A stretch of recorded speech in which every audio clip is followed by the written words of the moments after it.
guys! Today we'll be recapping the manhwa. Why are you obsessed with your fake wife? If you enjoy the video, please remember to like and subscribe so we can bring you more fun stories like this one. Oh, and before we begin, this story does contain mention of drugging, violence, and sexual assault at the start of the story. So please proceed with caution if you might find these subjects triggering. Our story begins in a faraway land where a great war was waged between the kingdom of humans and demons for many years. The humans were led to victory by a very special hero, a man named Jiho.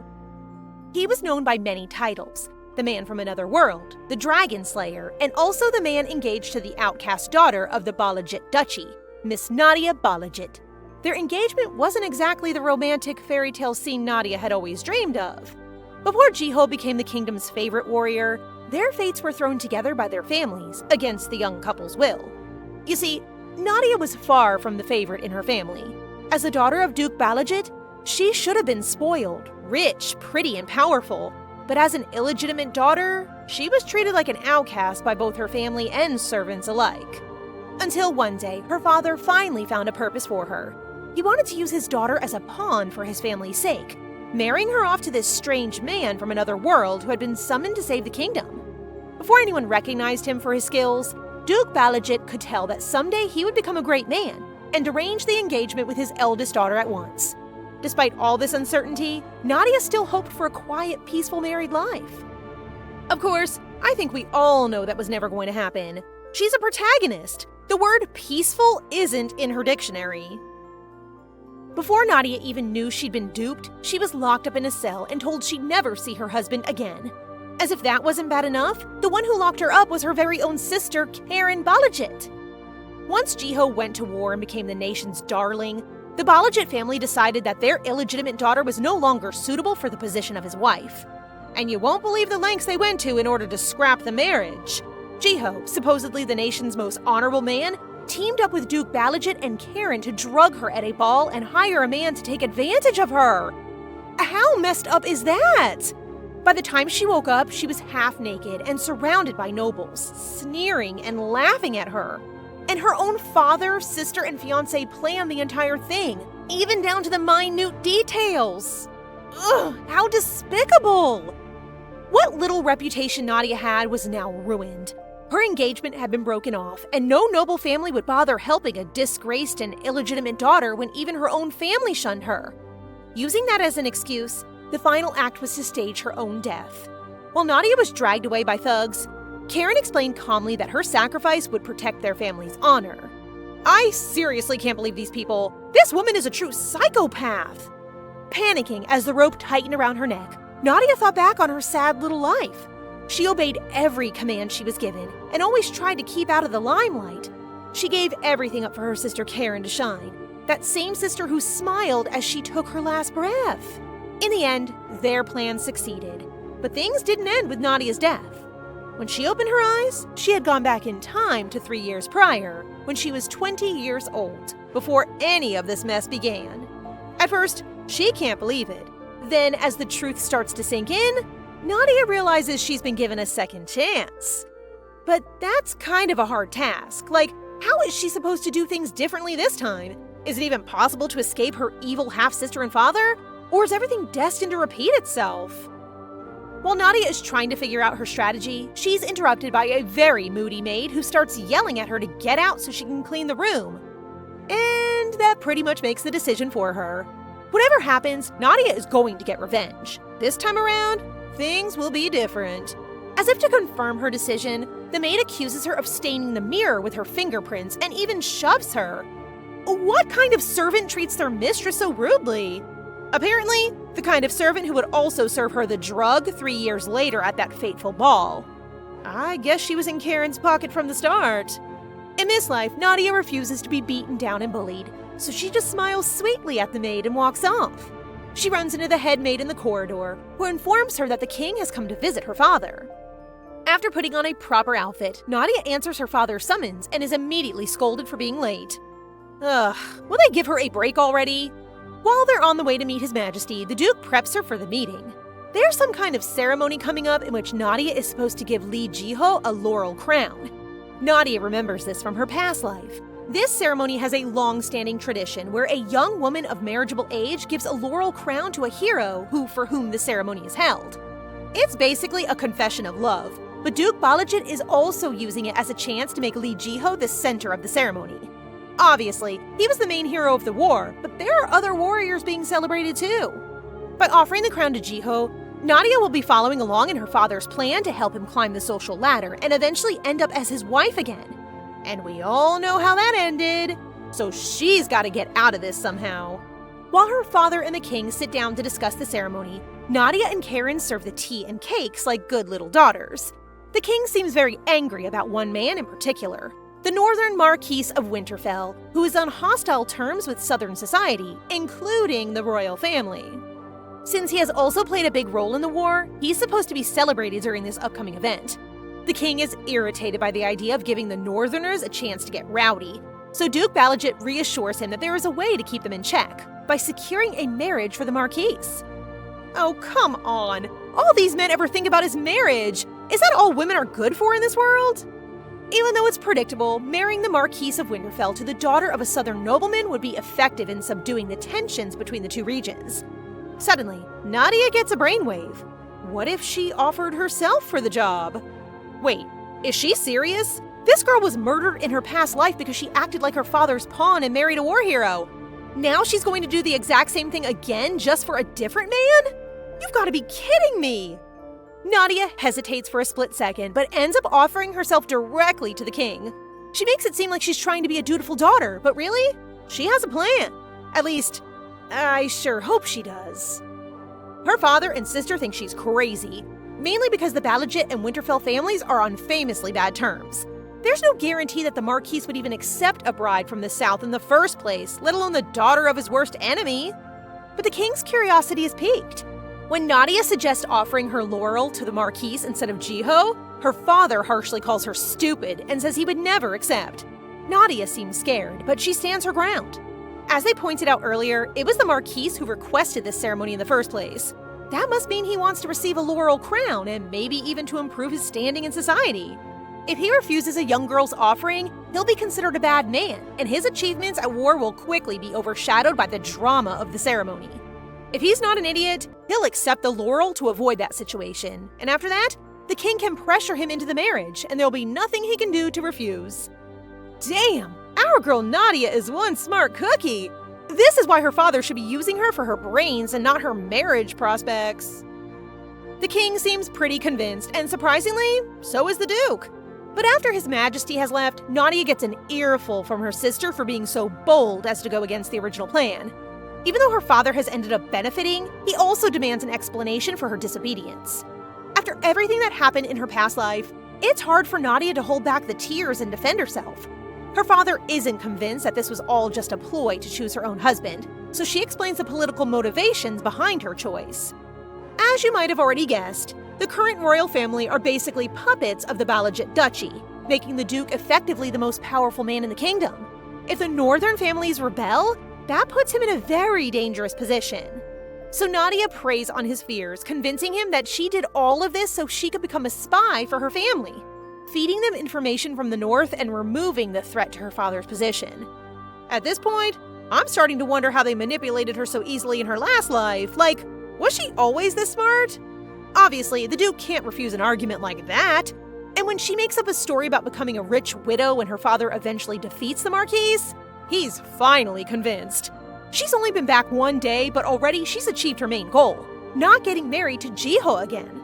Plus, the rude maid who was basically Karine's right-hand lady got kicked out for stealing. Do you guys think Nadia set that one up too, or was it just luck? Time slips by quickly after that, and before she knows it, the day of the ceremony has arrived. The Marquis is given center stage to lead the procession, where half the kingdom has lined up to celebrate their triumphant warriors. So far, everything is happening exactly the same way it did in her previous life, even down to the seating. Karine, who's sitting beside her half-sister, is not happy about her having such an important role. She even makes a comment about her borrowing her sister's jewelry, when actually, the necklace Nadia is wearing belonged to her own mother. Swallowing her anger, she says nothing and prepares for the arrival of the Marquis. And look who came with him, if it isn't her ex-fiancé. the man who conspired to murder her with her own family. Despite his cruelty, it still hurts for Nadia to see him again. After all, she thought they had a connection, or at least she thought he cared about her enough to not kill her. The Marquis of Winterfell kneels before the king, who congratulates him on a splendid victory. He reminds His Majesty of the previous Marquis, who used to be a talented knight before his health failed and he had to step down. The king is really rubbing it in, deliberately trying to touch a nerve by mentioning his father and their loyalty to the royal family, who they obviously hate. After he's done making the Marquis mad, he gives his opening speech and the Duke steps forward to offer his congratulations. Finally, it's Nadia's turn to step forward and present her laurel wreath. The Marquis watches her closely, assuming that the wreath is intended for Jiho, since the Duke so clearly favors him. He's totally shocked when he opens his eyes to find her standing in front of him instead. He even thinks it's a mistake and leans down to tell her that she's picked the wrong person. Wait, that's kind of cute. Maybe this stony, silent man has some potential after all. Nadia tells him it's not a mistake and hands him the wreath with a smile, claiming she's had a crush on the Marquis ever since she first saw him. Oh dear, I'm not sure he's gonna buy it. Again, Winterfell leans down to warn her of the gravity of her actions. I guess he thinks she's been conned or doesn't know what she's doing, but Nadia keeps up her innocent act and offers him the laurel while the crowd cheers around them. That is, until the Marquis refuses. Yikes. Can't he just accept it and say no later? This is so embarrassing for her. If I was Nadia, I would have kicked him and slammed the crown on his head already. With the pressure of the watching citizens, Winterfell has no choice but to accept and walks off stage all moody. It's not exactly the way she was hoping things would go, but still, a win is a win. Her father, the Duke, is delighted, mainly because he got to see the Marquis's humiliated face. As the Balazit family are headed to their carriage, they're caught by an angry Lee Jiho, who was not expecting the ceremony to go the way it did. I guess someone forgot to give him the memo. Duke Balazit apologizes for the mix-up and promises to find him a better marriage partner. They start yelling at each other, but eventually the Duke is able to get him back on side, promising to make it up to him in the future. Well, that sounds ominous as heck. The girls follow their father into the carriage. As Nadia is climbing in, she catches sight of Jiho's expression, wondering what he's thinking. She forces herself to look away. Whatever is going on in his head is none of her business. She may have messed up his plans, but he's the one who betrayed her first. Back in Winterfell, the Duke is still recovering from the drama of the ceremony. It doesn't help that he's the talk of the town either. People were really swayed by Nadia's innocence. Already, there's a rumor that it was an act of true love. The Marquis is advised to act quickly, but he knows it's already too late. He hands his butler a letter from the royal family, basically ordering him to get married. Now, that doesn't leave poor Winterfell a whole lot of options, unless he wants to disobey the king and potentially start a civil war. But still, it feels unfair. The northern nobles worked so hard during the latest conflict, and this is how they reward their greatest soldier? The Marquis isn't stupid. He knows Duke Balazit is wrapped up in this somehow. The reason all this tension lies between the Northerners and the rest of the kingdom is because the territory surrounding the Winterfell estate originally ruled itself. It was only defeated by the royal family 100 years ago, meaning they can still remember independence. They also have very different cultures, different duties. For example, the northern armies defend the kingdom against monsters and are therefore considered barbaric by many. As if that wasn't enough to make them enemies, the previous Marquis Winterfell and his wife got into a mysterious accident because of some kind of conspiracy. I'm sure we'll find out more about that later. Maybe because of all of that suspicion and hatred, the Marquis quickly catches on to the Duke's true intentions. He doesn't want to invite a spy into the heart of his territory, but for now, there's no choice but to do as the king says. Besides, she won't have a single ally up north. There's not much she can do if she can't even make friends. So, to everyone's surprise, the marriage between the Winterfell and Balazit families actually went ahead. After a brief engagement and a simple wedding celebration, the details were ironed out, and a celebration party was hosted at the Balazit Duchy. Winterfell spent the whole time glaring at the southern nobles who wouldn't stop gossiping about him. Even when his new wife asks him to dance, he looks like he'd rather slay monsters than step onto the dance floor. Nadia tries to keep up her sweet and harmless act while they take the floor, taking every opportunity to get closer. But he shuts her down at every turn. He even says it's too early for them to be on a first-name basis. Sir, you're literally married. If that's too early, then when the heck is the right time? Their 50th anniversary? Nadia endures the humiliation of her new husband acting so hostile towards her in public. She steps onto the balcony for some fresh air where she's found by Jiho. He seems to have taken the whole marriage thing a little personally. It's like he decided that this is all about him and that Nadia must have arranged the alliance with Winterfell because she couldn't stand the idea of marrying him. Ugh, get a grip. Nadia is taken aback by his abruptness. What she really wants to do is call him out for betraying her first. I mean, why does he even care when he was going to ditch her anyway? Instead of speaking her mind, she coldly tells him that they wouldn't have worked and heads further into the garden for some more peace and quiet. Unfortunately, those two things simply aren't attainable when Karine is around. She clearly came just to kick her when she's down, talking about how Nadia is nothing more than their father's chess piece. But as her sister points out, Karine isn't much better. And now that the marriage to Jiho fell through, the true-born sister might be on the chopping block. Karine simply refuses to believe that their father sees them as pawns and nothing more. She wants to believe that she's better than Nadia because of her legitimate blood and her beauty and blah blah blah. Her ego is so fragile. Unfortunately, she catches Nadia looking at the necklace, the one left for her by Nadia's birth mother. So of course, she snatches up the opportunity and tells her sister to beg on her knees if she wants it back. Of course, Nadia would rather eat dirt than ever beg her evil sister. She acts all subservient, and once she's close enough, she shoves Karine in the pond and snatches the necklace for herself. That's more like it. Actually, this scene happened once before in Nadia's previous life. Back then, she did everything her sister asked and still didn't get the necklace back.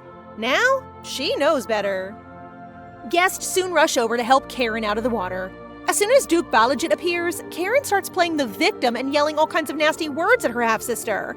At this point, Nadia is a pro and playing dumb, and somehow manages to get Karine to confess the truth, that she was using her mother's necklace to threaten her. I mean, how dumb can you get? Now Nadia gets to walk away with the necklace and her pride intact, while the guests gossip about the nasty youngest daughter of the duchy. I'd call that a win.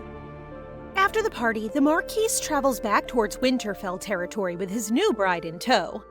His right-hand man, Fabian, is clearly dying to ask him questions about his wife, but Winterfell is, well, let's just say he's not in the mood. Obviously, they're still suspicious of Duke Balazit, but Nadia has played her part so well that Fabian is starting to wonder if this really is a love marriage. The Marquis, on the other hand, isn't so easily fooled. He warns his second not to be so easily swayed. Anyone from the Balazit family is capable of betrayal in the blink of an eye. Plus, it's pretty clear this marriage is not going to bring any kind of genuine alliance between the two families, considering how much they hate each other. Having firmly squashed Fabian's hopes, he orders him to drop back and patrol alongside the lady's carriage. Nadia pops out to talk with him, all friendly and smiles as usual. It must be super awkward to go between husband and wife with all this tension. I get the feeling this guy's going to struggle. He introduces himself formally as Fabian Knox, since he's going to be her temporary escort until they arrive at the duchy. He's trying so hard to be stiff with her, probably because he doesn't want the Marquis thinking he's been fooled by this Balazit girl. But Nadia doesn't mind. She assures Fabian that her feelings for his master are real. One look at her sweet little smile, and the young knight is totally swayed. He immediately bumbles an apology and offers to tell her a story to pass the journey time. Nice! She gained her very first ally! A few hours later, her new bestie Fabian knocks on her window to announce their arrival. Finally, she gets to see the great Winterfell estate in person. But there's no time to get romantic. Before Nadia has even had a look around, she's thrown into a wedding dress. Yikes! These people really don't hang around!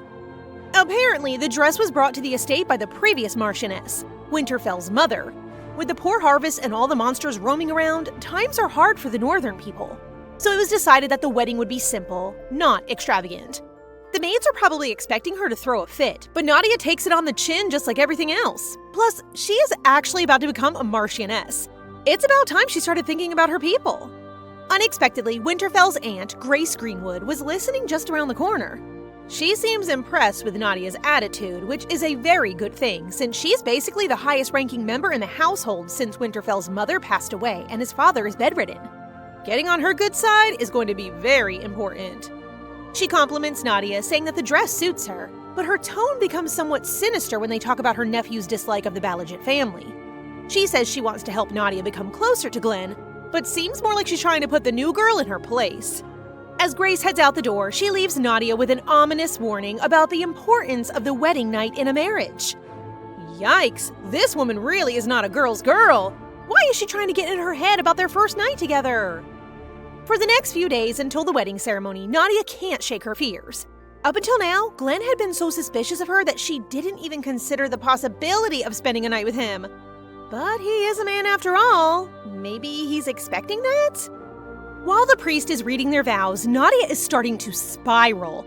She's so freaked out that she almost forgets to say, "I do." Finally, the moment arrives for the Marquis to seal their marriage with a kiss. She was so stressed about what comes after that she didn't even think about the first kiss. Nadia is completely speechless as he bends down, gently kisses her, and then pulls away as if nothing ever happened. This guy is so cold, it's kinda creepy. When night falls, the new Lady Winterfell paces round her room, wondering if her husband will actually show. To her surprise, he does, but not to sleep with her. He makes it very clear that he has no intention of getting intimate or ever having a child together. Ouch! Way to crush her dreams from the get-go! Actually, Nadia is kind of relieved. She makes a scene and pretends to cry so that the maids outside her room will think she's heartbroken. But truthfully, she only suggested this marriage in the first place to keep her free from Jiho and get independence from her family. So if this guy wants nothing to do with her, that's even better. Finally able to relax, she digs into some delicious food before falling into bed with a full stomach. Quite the contrast from her previous life. By the next morning, Nadia's plan has already paid off. The maids are doing what maids always do and gossiping about the new married couple. But instead of laughing at her, they actually feel kind of bad. Apparently, she cried for hours and even asked for some alcohol to help her sleep. Seriously, someone give this girl an Oscar already! Of course, all the staff are still on Winterfell's side, so they think the Marquis did the right thing by not initiating anything romantic. Glenn and his knights overhear the maids talking, but don't seem the least bit concerned about Nadia's lonely night. He gives Fabian the job of escorting his wife around the estate, which is basically just in order to keep an eye on her and make sure she doesn't do anything suspicious or try to send letters back to her family. Despite the fact that she's being treated like an outsider, Nadia doesn't even mind having Fabian tag along. She even manages to make it seem like Glenn gave the order to have his best man protect her. This poor guy. I told you guys, he's always going to get caught in the crossfire. Of course, Nadia knows exactly what he's here for, and she's only too happy to have a chance to prove her innocence. She asks an elderly butler to bring the estate ledger so that she can start doing her job as Marchioness and look after the house. To her horror, it turns out the Great Winterfell Duchy are in a significant amount of debt. Looks like this might not be the peaceful post-marital life she was hoping for after all. Apparently, the northern territories are all in a similar position. There are frequent waves of monster attacks, and the land is too barren to profit from agriculture. The royal family do send them money as payment for subduing the monsters, but with all the other wars and fights that people like Duke Balazit have pressured them to join, there's not much left. Well, now we know why they hate her family so much. Nadia is stumped. In her previous life, the Marquis was able to settle a lot of his debts, but looking at the current state of his finances, she's got no idea how. The butler can see her distress, so he suggests that she use her dowry to pay off her new family's debts. Ah, so that's why they agreed to the marriage. They just want her money. That's kind of sad, actually. Nadia isn't stupid. She's not going to throw her only leverage straight down the drain for a load of people who think she's a spy. And besides, there's got to be another way to ease their financial burdens. The issues all stem from the state of the territory. Since that's the root of the problem, they should start there first. Fabian listens carefully as Nadia and the butler discuss their issues and reports back dutifully to the Marquis. He believes wholeheartedly that she intends to help them, but the other knights think he's been conned. Are they really all so suspicious of that smiley little girl? I mean, we know the truth, but if I was them, I would have totally fell for her act by now. Later that day, Nadia is walking the halls when she overhears a commotion downstairs. Some merchants have arrived, demanding to claim what they are owed with Gordon the butler. When they see Nadia, their tune changes instantly. Suddenly, they're very polite and keen to introduce themselves. Clearly, they heard about her dowry and are hoping she can repay all the debts owed by the Winterfell house. If they can't repay in 3 months' time, the merchants are even threatening to reclaim the only fertile land they have. Looks like the situation is worse than we thought. Nadia asks to postpone the payment by 2 months and promises to return what is owed. The merchants are hesitant to negotiate with a little girl from the south, but she's already proving herself to be a capable marchioness. She points out that the northern merchants and the Winterfell family have a symbiotic relationship. So if one benefits, so does the other. Keeping that relationship in mind, she asks for time to get the duchy back to a profitable state, promising to return the favor down the road. With the deal she's offering, none of the merchants would lose anything. In fact, if she can't succeed in restoring the duchy's wealth, they actually profit from this exchange. So of course, they're pretty satisfied with the deal. Although they still need to discuss this with the other guild members, it's pretty obvious that they're going to accept.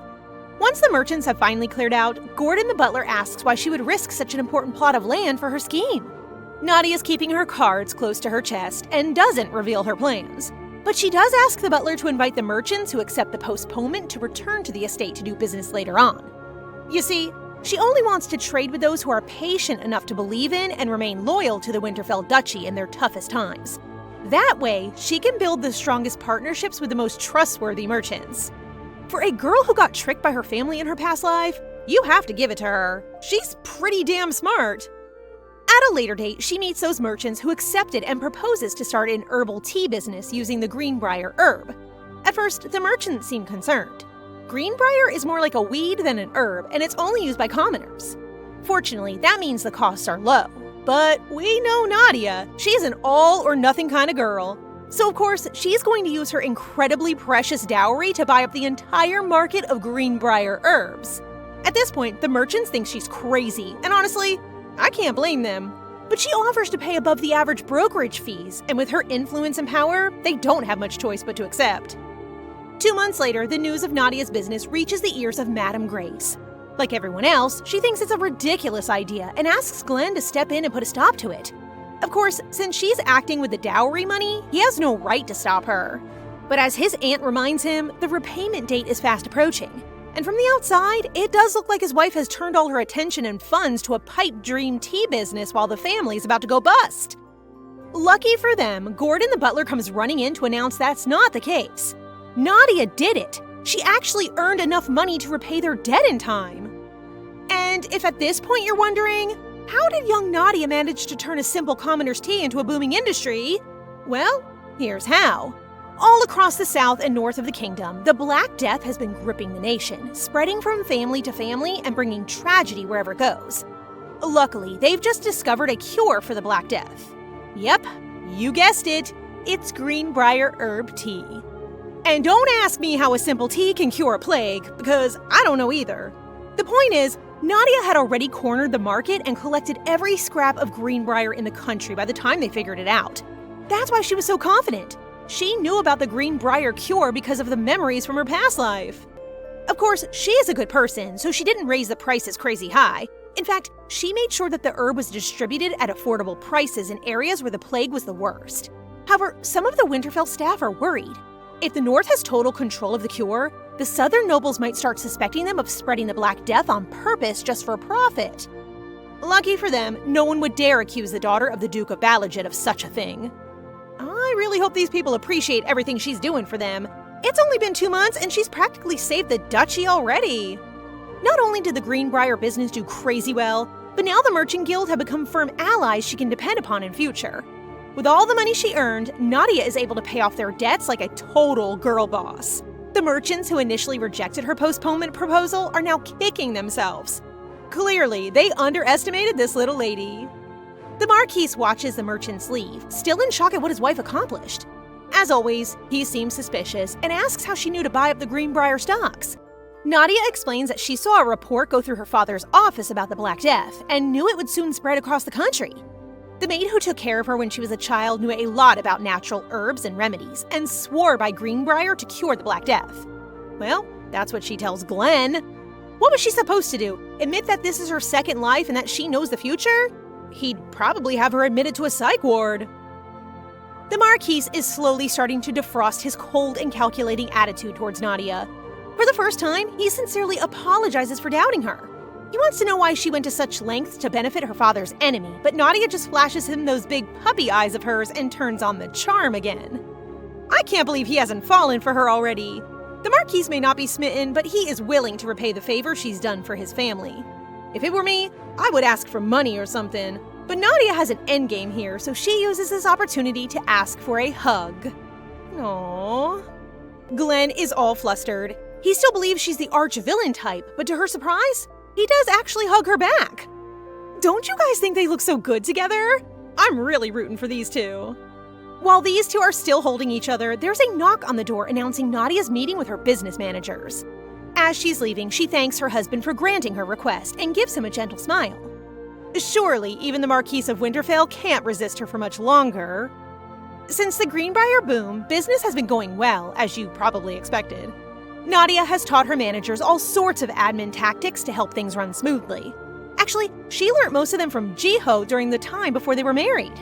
If you hadn't guessed already, Lee Jiho came from our world, the modern world. He told her all about it, how women and men received equal education, and even encouraged her to find her own calling in life. How could he be so kind just to turn around and plan her murder later? I don't get it.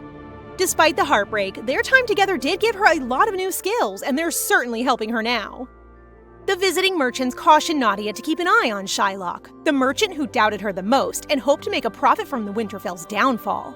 Since she's now insulted him by refusing to bring him any business, he'll probably try to make her life very difficult in the future. But Nadia isn't worried. After proving her business skills to her father, she called in a favor and asked him to teach the Northern Merchants Guild a lesson. While he was certainly impressed by her Greenbrier scheme, Duke Balazit is also starting to suspect his daughter's intentions. As usual, he's too busy underestimating Nadia to realize he's already been betrayed. And he's hoping that eventually Winterfell will wind up back in debt. Not while your daughter is around. She's already used the rest of her profits to clean up and repair the Winterfell estate. That seems to have finally got Gordon the butler on her side, but it's also fulfilling for Nadia. It's like she has a real job, a purpose, for the first time in her life. As thanks for all the effort he put into maintaining the estate, Nadia gives Gordon a fat sack of gold. Without his work, this place probably would have fallen apart a long time ago, so he deserves it. Gordon is so grateful that he drops down to his knees and starts weeping about how she must have been sent from the heavens. I don't know about heaven, but she definitely came from somewhere otherworldly. A messenger with a red flag arrives. Fabian says it's likely a sign that Count Altio, whose territory is just south of Winterfell, has initiated a territorial war. Apparently, he's kind of a crazy neighbor. He starts at least one conflict every year, always around the same time. The only good news is that no one seems very concerned. Even the Marquis assures her he'll return quickly after taking care of it. As Fabian attests, the Winterfell army is the pride of the whole duchy. Pretty much no one stands a chance against them, especially with Glenn as the Marquis. They always win against Count Altio, but they've never managed to permanently defeat him or take his land. Whenever things start heading south, the Count retreats to Valon Castle, which is basically an impenetrable fortress. They've never once been able to storm the castle, so they never actually gain anything. Although this time, it seems their luck is about to turn. Nadia just remembered that there's a famous iron mine and a dragon lair nearby the fortress that haven't yet been discovered. Obviously, discovering a dragon lair doesn't sound like a good thing, but this particular lair is filled with gold, silver, and treasure farther than the eye can see. Plus, the original owner is already dead, so it's basically a fortune for the taking. With that much profit on the line, Nadia can't just sit by and do nothing. But how can she tell them about it? It's not like she can just mark a map with no explanation. It takes a couple of days to think up an excuse. So when the soldiers are backed, as they expected, into Valon Castle, Nadia rides to the war camp herself to visit her husband. You've got to give her credit. That girl's got gall. Glenn is absolutely shocked to see her. Like, how did she even get here? Aren't they in the middle of a war zone right now? Nadia just stands there looking pretty, telling him how much she missed him. For a moment, the Marquis thinks she risked her life and came all this way just because she was worried about her husband. Nah, how little he knows. This girl never does anything if there isn't money involved. He invites her inside his tent, where she immediately announces her plan to take over Valon Castle. So much for being the innocent, idiotic wife. It's kind of insane, but she seems so freaking confident that they decide to hear her out. So Nadia stands up, points to a spot on the map castle and orders them to build one mound to the west of the castle and one to the north. It doesn't need to be good, it just needs to distract the enemy troops enough to get their attention. The real aim is to build a tunnel between the two mounds leading directly beneath the castle. When they get to the right spot, they can haul a huge supply of gunpowder and explosives underground and then blow it up. This sounds like a plan straight out of the Looney Tunes if you ask me, but Nadia has it all thought out. If the tunnel collapses, so will the castle walls, leaving the troops exposed and giving them an easy route inside the fortress. The Marquis has actually thought of this plan before, but the surrounding area contains a lot of granite, so it will be difficult to dig. But by a happy coincidence, Nadia claims to have discovered that the rock on the side of the castle is soft and easy to dig through. Apparently, she saw something in her father's office. Don't ask me why they bought that. It's a pretty weak excuse if you ask me, but then again, it does make sense that Duke Balazit would have documents detailing the weaknesses of any possible enemies in their castles. The Marquis seems interested, but his knight, Sir Giscard, is unwilling to trust a member from the Balazit family. But as Glenn points out, this could be an incredible opportunity for them. Waging war once a year in a fight you gain nothing from is, well, it's pretty stupid as well as exhausting for the troops. If Nadia is telling the truth, this could finally put an end to this ancient feud. Glenn decides it's worth checking out, so he orders Sir Giscard to send someone to check if the rock by the castle could really be dug under. Nadia is so delighted that he's giving her a chance and immediately breaks out the puppy eyes again. You guys just wait, he's gonna fall for that soon. We're getting close, I just know it. Trusting that the Marquis can take care of the rest, Nadia steps back to let them follow her orders. A few hours later, the Marquis and his men have blown a hole in the famously impenetrable Valen castle. Now Count Eltio is on the ground before Glenn with a sword to his throat. He's maybe seconds away from taking his life when his wife shows up once again, reminding her husband that he can't kill a noble just because of a territorial war. That would be against noble law and bring the Winterfell house under fire. However, if Count Eltio took his own life while imprisoned to protect his noble pride, well, that could work just fine. Yeesh, sometimes I forget that she's the daughter of Duke Balazit. With the threat of his life on the line, the Count has no choice but to sign a non-aggression treaty, promising not to take military action against Winterfell for the next 3 decades. There's also a hefty compensation fee, and the area surrounding the Valen Castle will be given to the Marquis. Not bad for the work of a Marchioness, huh? She just saved their butts and handed them a whole new territory on a platter. Plus, knowing that they won't have to fight the same stupid war again next year puts the soldiers in a great mood. They're all indebted to Nadia, raising toasts to thank her for the victory. At last, the Marquis seems to be getting it through his head that his wife might actually have their best interests at heart. In barely 3 months, she's literally saved the family, erased all their debt, and defeated one of their longest-running enemies. Now, why would a spy do all that? Glenn decides to abandon the celebration feast and visit her instead. Nadia is in her chambers, trying to figure out the least suspicious way to reveal the location of the dragon's lair. So far, her 2 ideas are saying she went for a walk and stumbled on it. Nope. Or claiming she saw it in a dream. Yikes. I think Glenn would go back to square one and kick her out immediately. Speaking of her husband, a knock at the door sounds his arrival. At first, Nadia can't imagine why he would come to see her unless something was wrong. He hasn't exactly made a lot of casual visits so far, has he? But the Marquis just invites her to come and celebrate with the knights, since she was such a big part of the victory. He offers her a hand, surprising Nadia. She accepts it, following through the hallways towards the feast.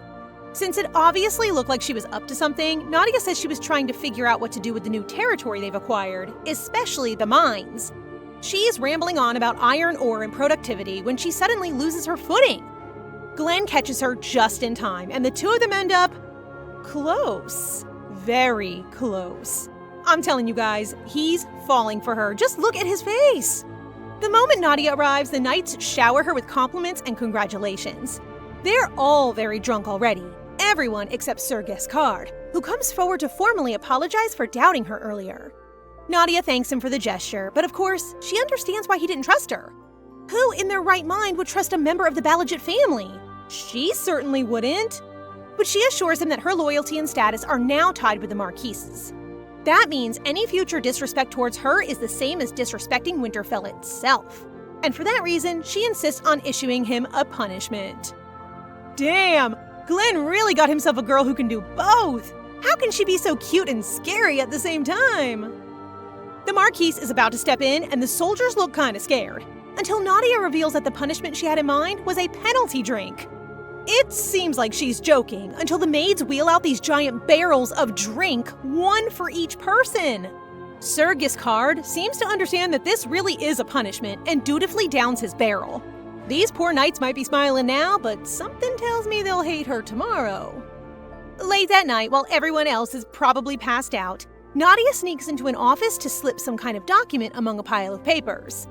Looks like she finally found a way to let the Winterfells know about the dragon lair. 4 days later, still at Valen Castle, she pretends to discover the document from a pile of Count Altio's correspondence and announces to the whole room that a dragon lair has been found. At first, this is bad news. I mean, who wants a territory where a deathly beast could take to the skies at any moment and destroy the whole castle? But luckily, the document conveniently states that the lair was scoped out and the dragon was found to be long dead. From the way she wrote it, it looks like Count Altio discovered the lair, sent the scouts, but didn't start any kind of expedition, which means Winterfell are in the perfect place to take all the profit.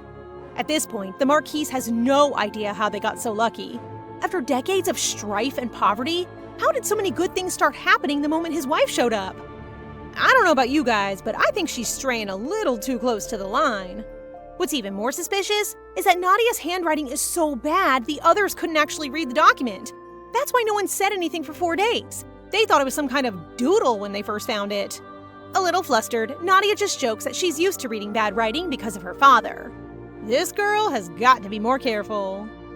Glenn seems to have caught on to her, but he doesn't say anything and agrees to put together an expedition team.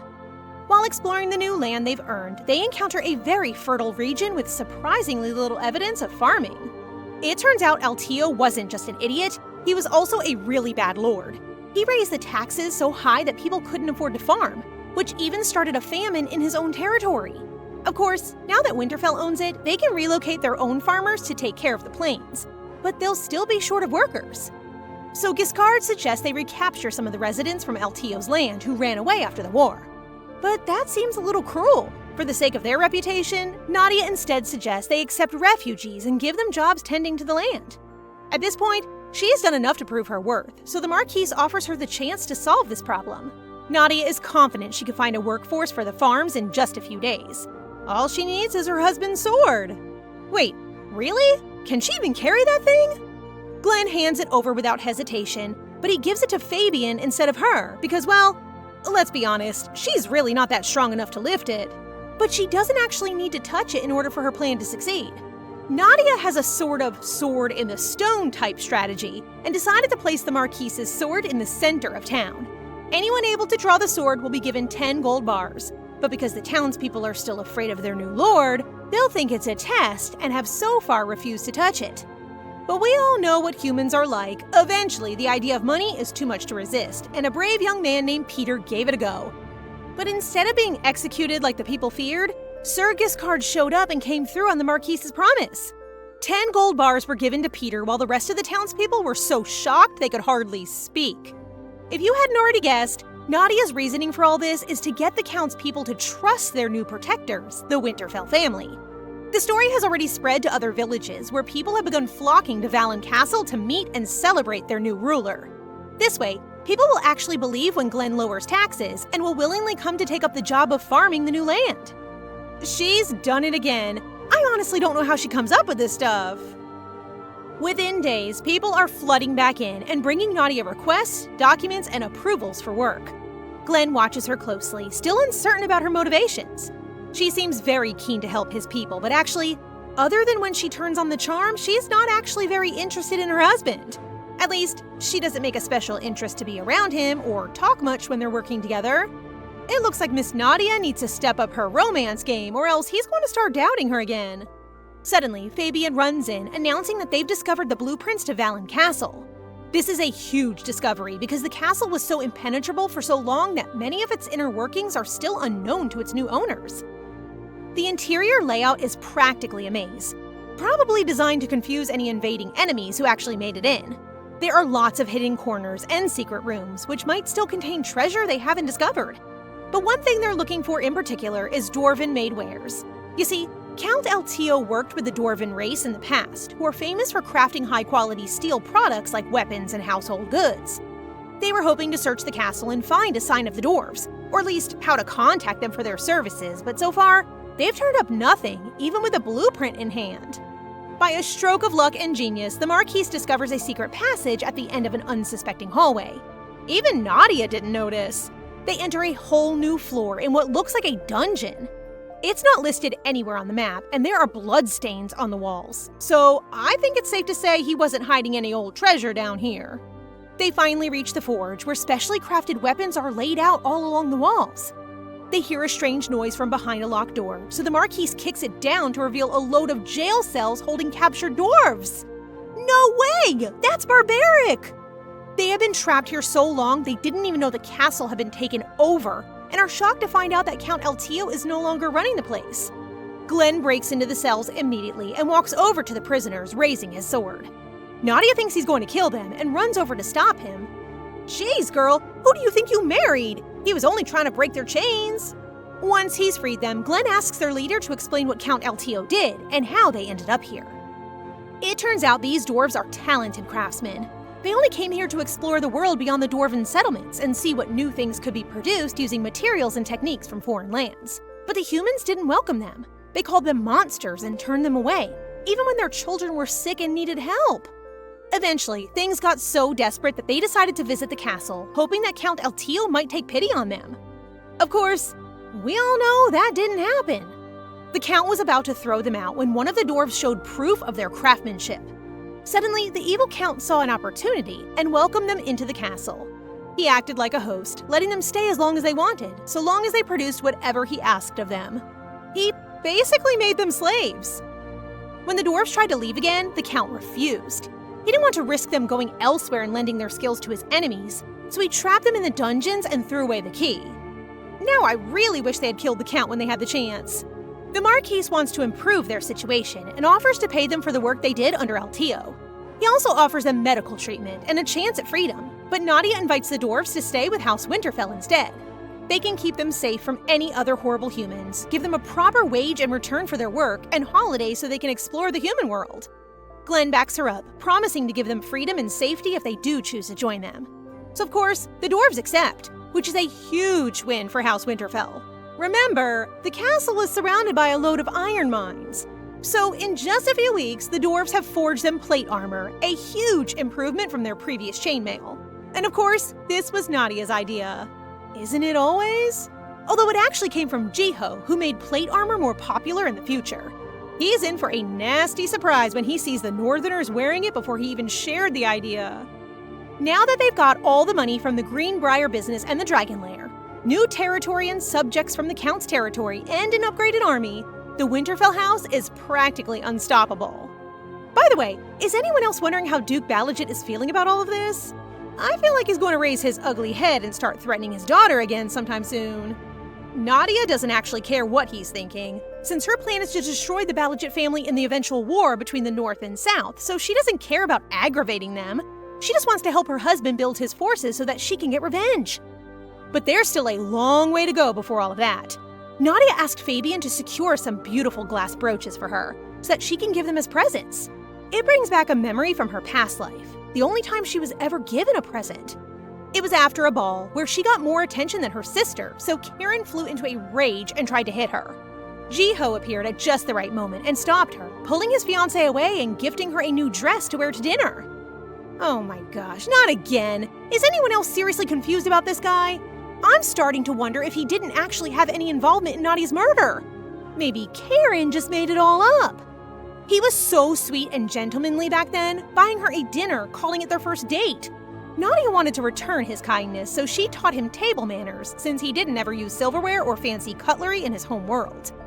After dinner, they went for a walk along the river, where he quietly pulled her aside to ask how she was being treated at home. Turns out, he wasn't the only one being discriminated against for the nature of his birth. All that kindness, and he still went and betrayed her in the end. I just can't figure him out. Back in the present, news has reached Duke Balazit of Winterfell's sudden success, and let's just say he's not happy. So he decides it's finally time to reach out and write a letter. Back in the north, Glenn and Nadia have nearly reached home after their long expedition through Eltio's territory. They stop by a very poor village on the outskirts of Winterfell, where Nadia gets a chance to share the fruits of their labor with her husband's people. Glenn is so touched by her kindness that he's finally starting to see her as a girl and not a spy. And we all know what happens when men start seeing girls as girls. Seriously, look at him! He's so distracted by her beauty that he's barely listening to her. Nadia gets his attention back, finally, and asks to enter inconspicuously when they return to Winterfell Castle. She doesn't want news to reach home of how she played a proud role in her husband's success, since that would make Duke Balazit very suspicious of her. As long as he keeps trusting her, they can use that to their advantage. Although, if you ask me, I don't think he ever really trusted her. Nadia lays all her cards on the table, making it clear that if the Duke and the Marquis ever go head-to-head, she would take his side every time. Why? Because she loves him, of course. The Marquis is so flustered at the way she expresses her feelings so openly. He even starts blushing. Things are all sweet and rosy with the expedition force, but back at the castle, tension has started to build over the Marchioness's unexplained absence. I guess she didn't tell anyone where she was going in case they tried to stop her. Aunt Grace is taking the opportunity to try and convince Gordon to hand over Nadia's seal. Clearly, she wants to use her authority to sign off something nefarious.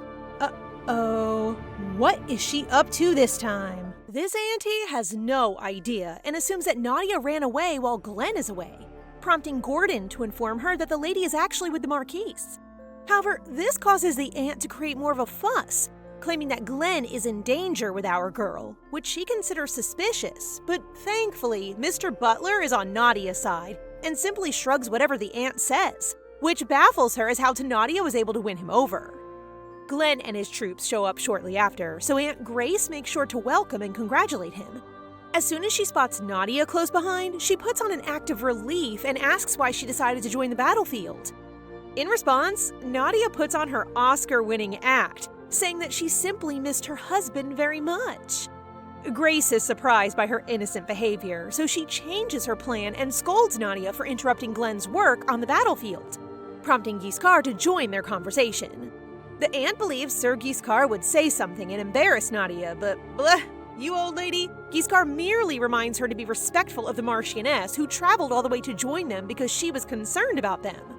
Not only him, but the other knights chuckle as they approve of Nadia's presence, which confuses her because not long before, they were all suspicious of her for being a spy.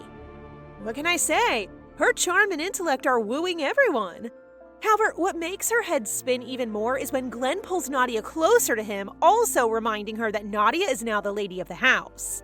Look how beautiful they are! Nadia is wearing that adorable pink, whereas my sir husband looks like he's going to a party in that all-black unbuttoned shirt with a compression shirt under. Anyway, as the pair walks into the estate, Grace gets stunned as she fears that Nadia would take over the household and give birth to an heir, jeopardizing her and her son's standing. I was going to comment that her suspicion of Nadia is understandable, but then I realized it's all because of her greed. As Nadia is relaxing in her room, she receives a knock from Lisa, who informs her that they will now prepare her bath, but Nadia requests that she come in for a second. She then eagerly presents her 3 cute accessories that she wants Lisa to share with Yuri and Aideen, but the maid is too hesitant to accept them, prompting our girl to cheerfully inform her that it is her thank you gift for being so kind to her. For this second life, our girl learned the hard way that there is no need to impress those who hate you. Instead, focus your energy on those who care about you. And I hope you all do it.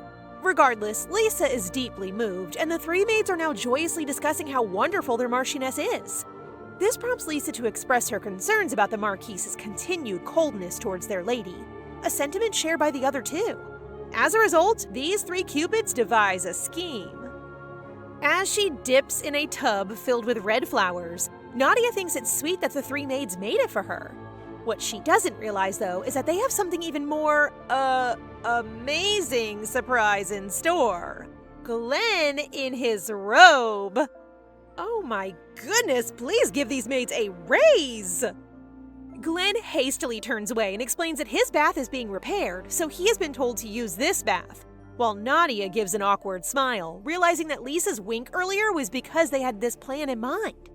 She then tells him that the maids tricked them and asks him to wait for a bit while she finishes, which he does.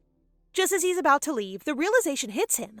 The maids must have felt that he was too cold to Nadia to pull this stunt, so he reconsiders and gets into the tub with Nadia.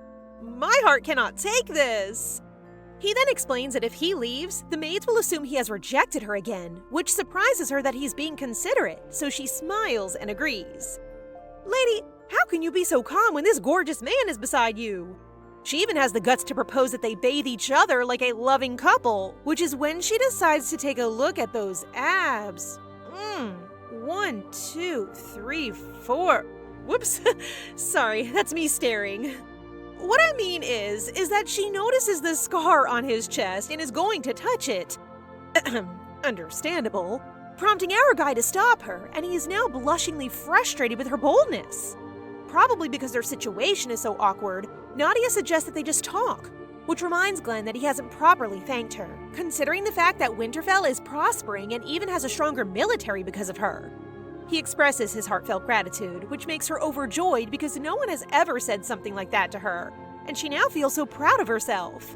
She then slyly thanks him, which confuses the big guy, so she beams at him and thanks him for marrying her, causing him to blush from cheek to ear. Cutie. The next morning, when the couple is eating, Yuri and Lisa believe their strategy worked last night because it was nearly dawn when the two got out of the bathtub. Well, thanks to that long bath, our girl is now looking fresh because she slept like a baby, which is quite the opposite from what happened to our guy here, who looks like a dead person eating because he couldn't sleep at all that night. You can see who is already falling. Anyway, Glenn is the first to stand up, prompting Lisa to suggest that instead of working today, he should take Nadia on a tour of the newly opened marketplace. Nadia declines because she has work, but Glenn surprises her by extending his hand and inviting her to go. And just like that, they're dressed in robes, the typical Manhwa noble disguise, and happily strolling through the market until someone accidentally bumps into Nadia. People begin to recognize her as the Marchioness, prompting one man to dash towards her, preparing to dump a bucket full of dirty water. As expected, Glenn slams the man to the ground, but it doesn't stop the man from telling the Marquis that Nadia is a spy and the sworn enemy of the North, so he hopes he isn't deceived. He then screams that his brother has died after the Balazits drove the northern soldiers to the front lines, causing Nadia to tremble in fear. The man's mother enters and kneels before Glenn, pleading for his forgiveness. As she trembles, she discloses that her eldest son, Henry Clark, died during the previous expedition, but that the Marchioness is not to blame. Glenn releases his grip on the man, and wow, he actually remembers Henry. He tells the mother that her son was the bravest and died an honorable death, which causes the woman to break down in tears. Glenn then glances at his wife, who quickly assures him that she's fine and asks him to let this situation go, which he does, even comforting the mother. The incident reminds Nadia of the Northerners' strong dislike for the Balazits, which she understands, and she realizes that helping them will not immediately improve her status with them. The next day, Glenn keeps himself busy on the training fields because what happened yesterday reminds him that they really suffer greatly from the Balazit for being forced into the front lines. However, what really bothers him is that the Balazit are his parents' sworn enemies. Yes, he knows that Duke Balazit is the evil guy and Nadia is the one who helped Winterfell, but his mind can't get over the fact that Nadia is still a Balazit who must have benefited from all of her father's wrongdoings. Glenn drops his sword, unable to believe he's thinking this way, just as his love life supporters, aka the Knights, arrive and ask why he's not with Lady Nadia today. Because of the tension in Glenn's expression, they assume he hasn't accepted the Marchioness's love. Eventually, they scold him, telling him that if he continues to play hard to get, he will regret it later, and that he'll never meet anyone as crazy about him as Nadia. I love how Nadia has 3 Cupid maids while Glenn has these 3.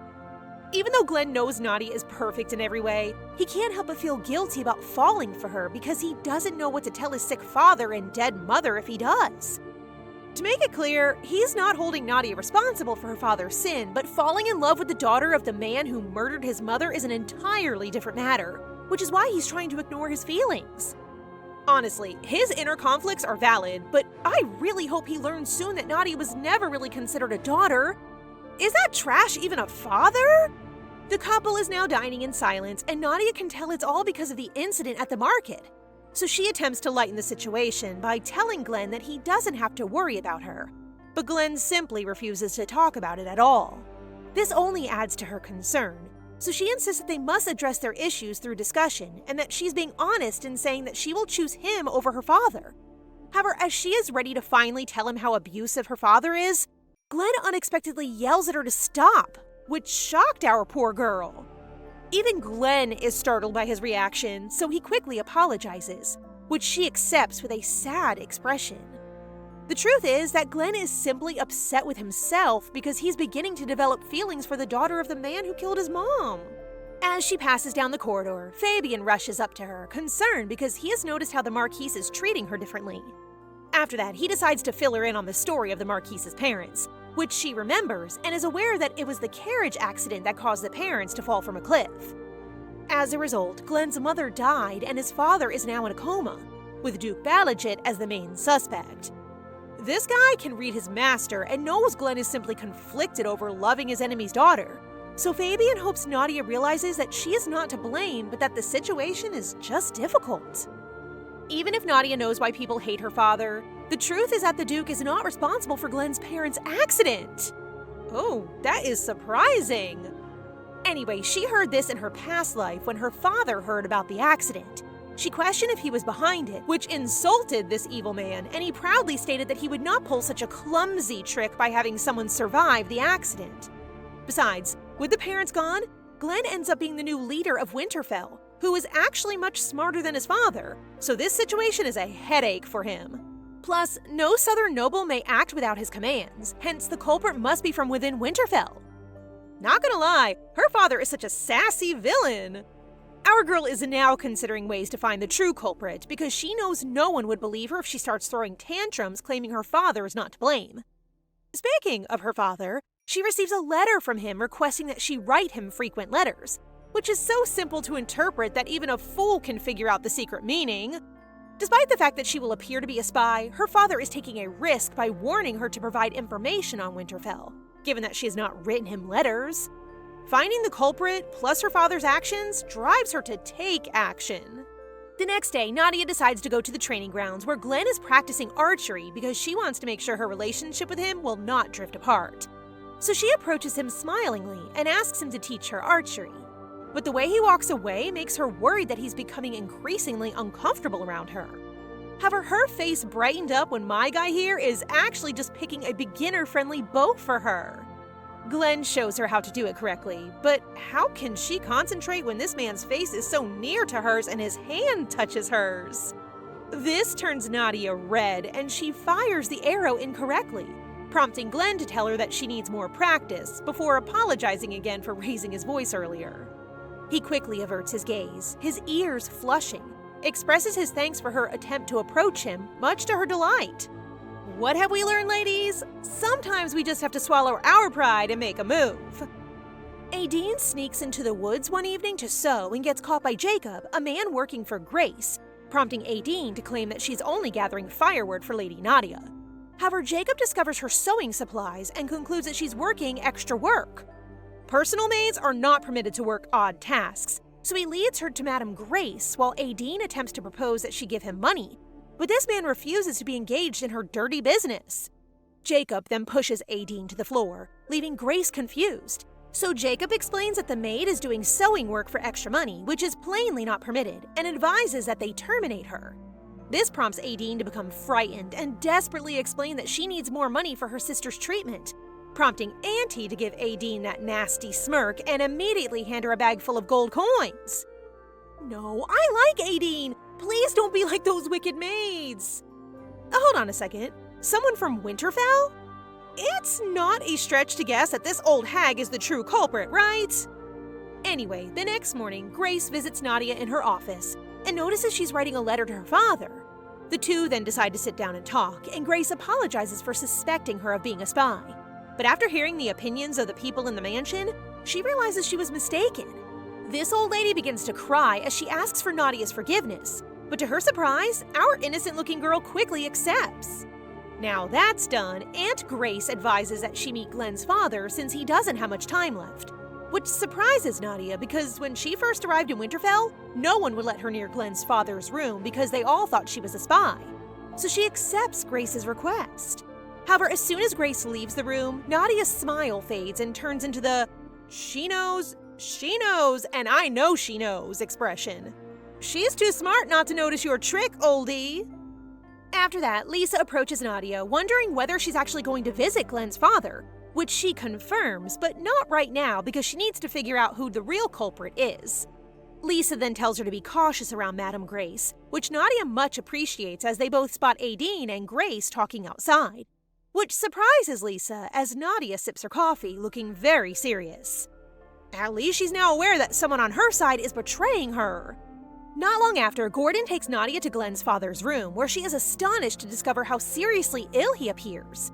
The butler clearly has a strong relationship with the former head, as he holds his hand and informs him that his son has married a lovely and brilliant wife. Nadia then properly introduces herself and mentally apologizes to him for deceiving his family for her own benefit, but she also vows to bring pride to their family in the process. Gordon closes the door after seeing Glenn's father, and Nadia notices how solid the security is since they have sealed the windows inside to ensure no one can enter. Glenn arrives and is taken aback to see Nadia there, so she explains that she came to introduce herself to his father, but before she goes, she asks him if they can meet up after he meets his father. That evening, our 2.5 cupids are concerned that Nadia is still working so late at night, and they find it odd that the Marquis has not fallen in love with her yet. This reminds Aideen of the legend of the Millennial Tree, a big tree near the castle's northern gates. She says that the tree is considered to be a divine tree where a fairy lives and that it only blooms once per spring at night. Aideen, I liked you before, but I think you're scheming something here. In any case, according to what they've heard, people have found love after making a wish on the tree, so the maids beg her to take them there together since maids aren't permitted to leave their rooms at night. Nadia, the loving master that she is, agrees, and they all plan to sneak out during the full moon to visit the Millennial Tree. I have a bad feeling about this. Lisa is compelled to wake up early in the morning when she hears a noise and finds Aideen, who is already ready for the day, which is unusual because Aideen likes to sleep in. Aideen says that she's heading to the dining hall, but when she opens her cabinet, the pouch full of gold coins she received from Grace slips out, prompting Lisa to wonder where she acquired such a large sum of money, but the girl simply exits the room. Girl, you're a terrible spy. Please stop this and redeem yourself. The night they sneak out has finally arrived, and Nadia is astounded by how lovely the tree looks with its shimmering pink flowers blooming. Lisa begins wishing to the fairy of the tree that their Marquis fall in love with their lady, making Nadia feel bad because she plans to leave Winterfell one day.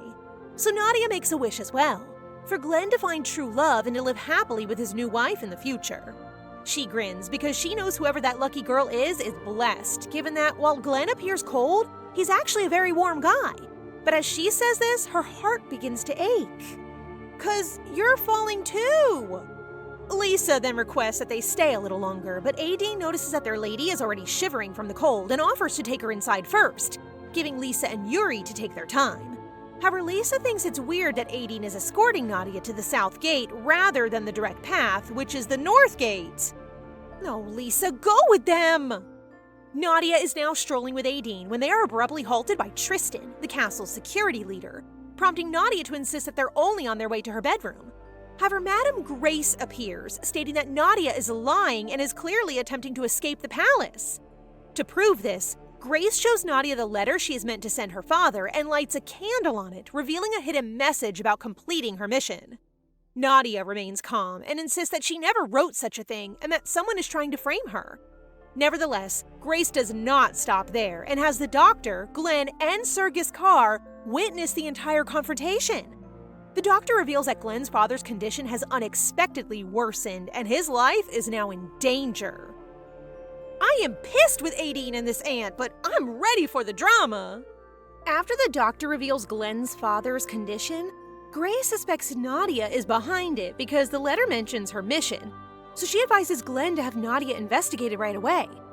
Glenn's eyes are filled with rage, which Grace takes positively, and she smiles as he begins to question Nadia about her side of the story. Nadia seems fed up before shocking the madam that Glenn was actually in front of her as she was writing her letter to her father, which our guy here confirms, which only means that this whole thing was planned to frame his wife. Oh my goodness, I was becoming frustrated that Nadia is getting cornered and I'd forgotten how clever she is.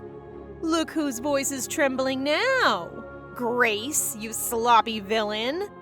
Glenn then approaches his aunt and questions why she fabricated the letter, worsened his father's health and is now making a disturbance.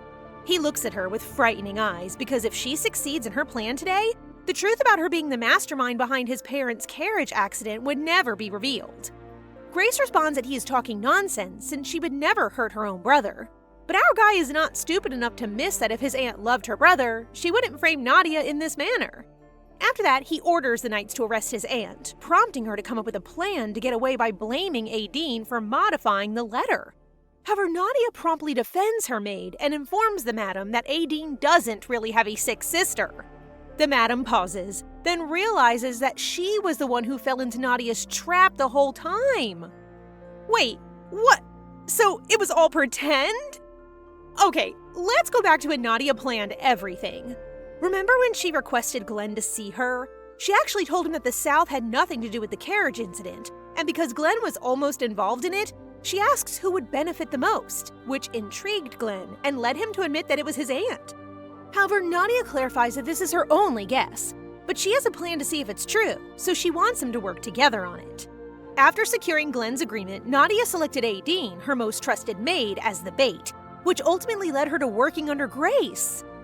Wow, she really had the ante in the palm of her hand all this time, and kudos to Glenn for trusting her. Also, Adine, my girl, I am so sorry I doubted you.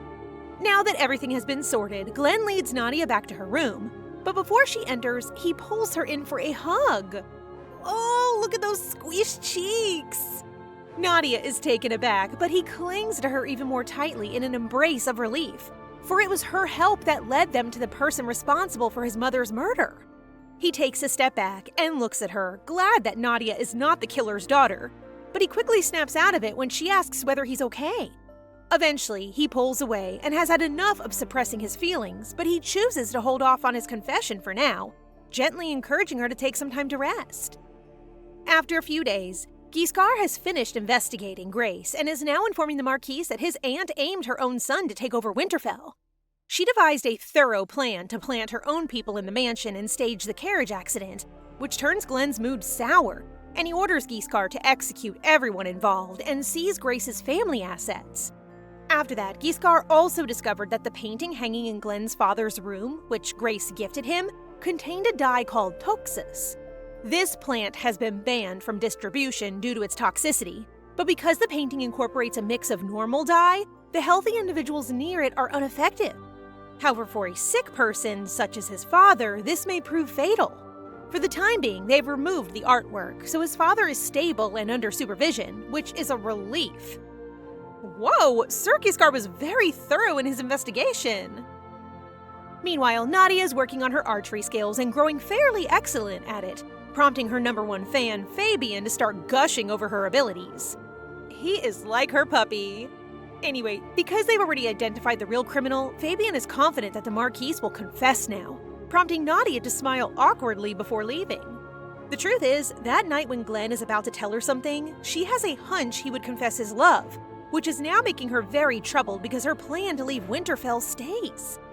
That same day, the Dragon Lair expedition army returned, and they all succeed in retrieving a lot of treasures from the lair. Wayne, their merchant, advises that they sell the things slowly, which Nadia agrees with. So she puts him in charge of selling them, getting him excited enough to put them up for auction, while Fabian is positive that Winterfell would undoubtedly obtain wealth similar to the South as a result. Suddenly, a knight rushes to Glenn while holding a dragon egg, surprising the pair, and Fabian beams with joy again. Glenn is unsure what to do because the egg is likely to be dead because the mother dragon of the lair is also dead. I say we keep the dragon and raise their family's first baby. He then looks at his wife and offers her the egg, considering that she was the one who discovered the dragon lair in the first place. It may be dead, but Glenn claims that it can still serve as decoration, which Nadia gladly accepts. They place it in their shared office, and our three maids can't stop thinking about how adorable the baby dragon will be and how they'll be able to tame it, prompting Nadia to remind them that it could be dead. However, they know their lady is still hoping it would hatch because she placed it by the sunlight window and wipes it every day.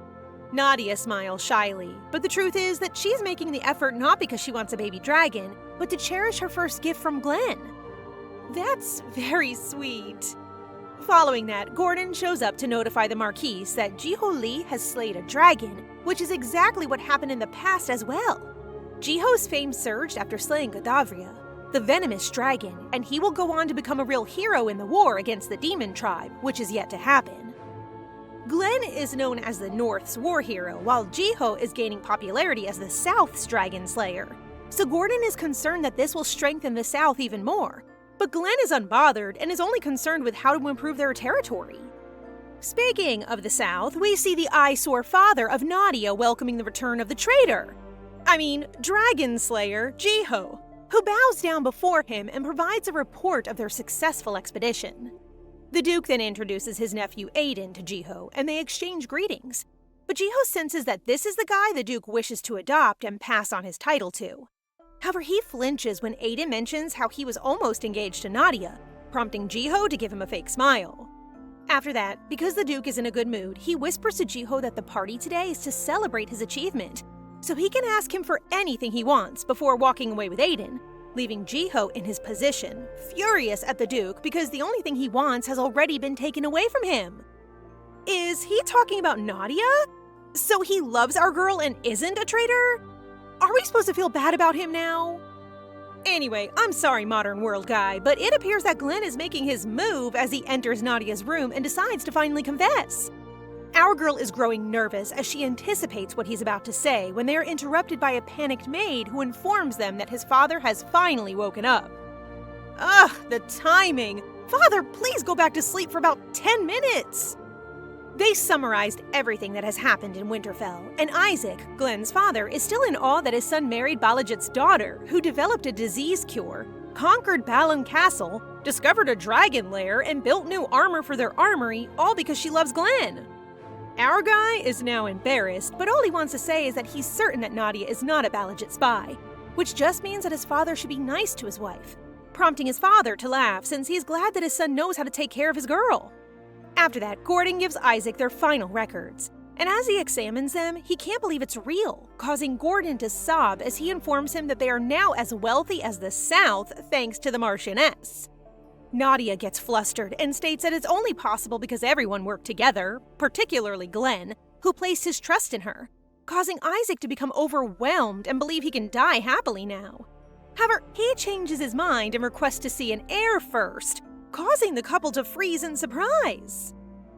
Having a child is not in Nadia's plans because she will eventually leave, so she openly tells her father-in-law that Glenn has previously stated that he has no intention of sharing a room with her.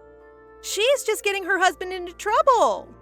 This surprises Glenn, but he recalls saying it on their wedding night, so he's now feeling guilty that he missed the opportunity to apologize.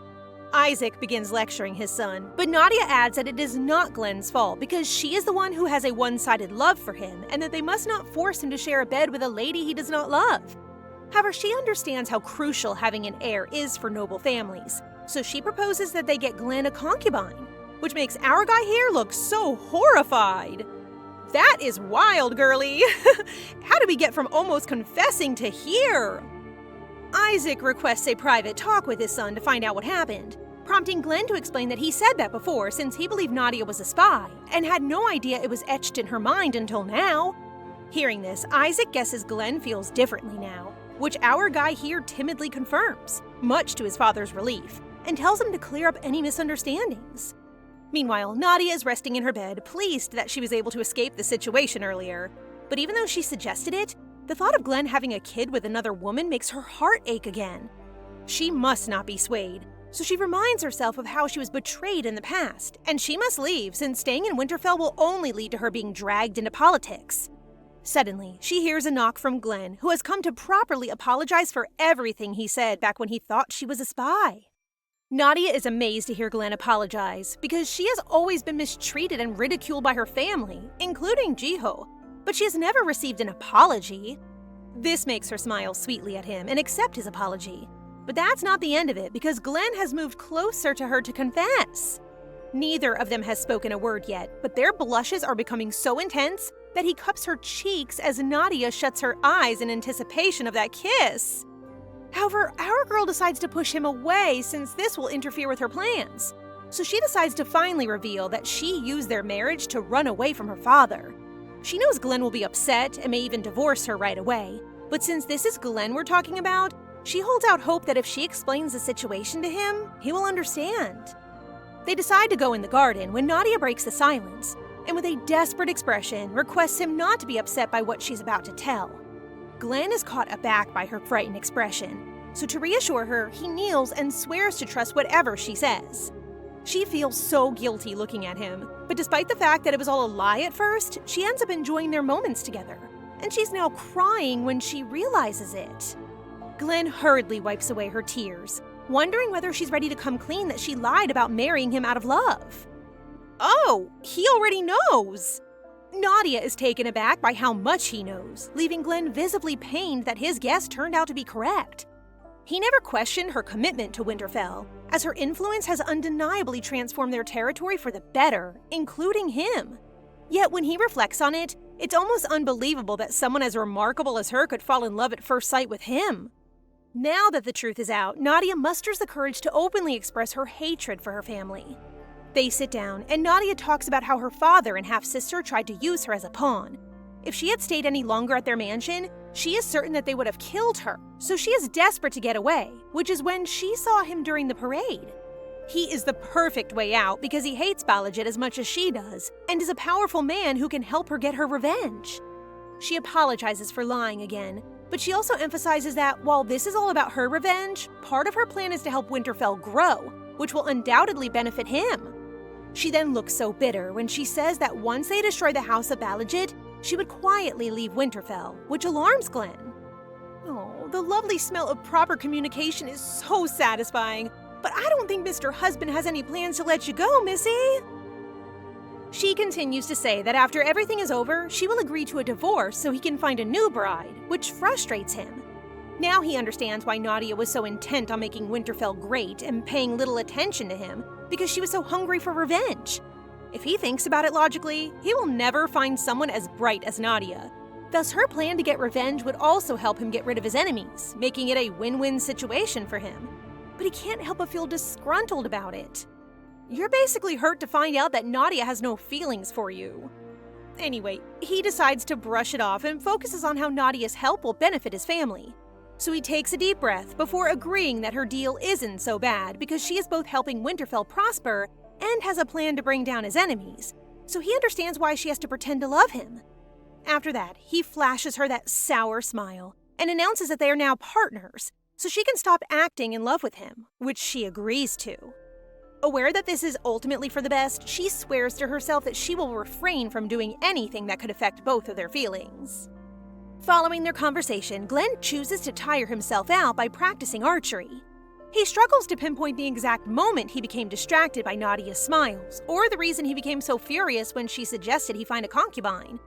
His hand is now bleeding, but he doesn't care because his heart is in far more pain than the scrapes, because the truth is that he desperately wants Nadia to stay by his side. After that, he begins laughing to himself as he realizes that in Nadia's little game of pretending to love him, he was the one who actually fell in love with her.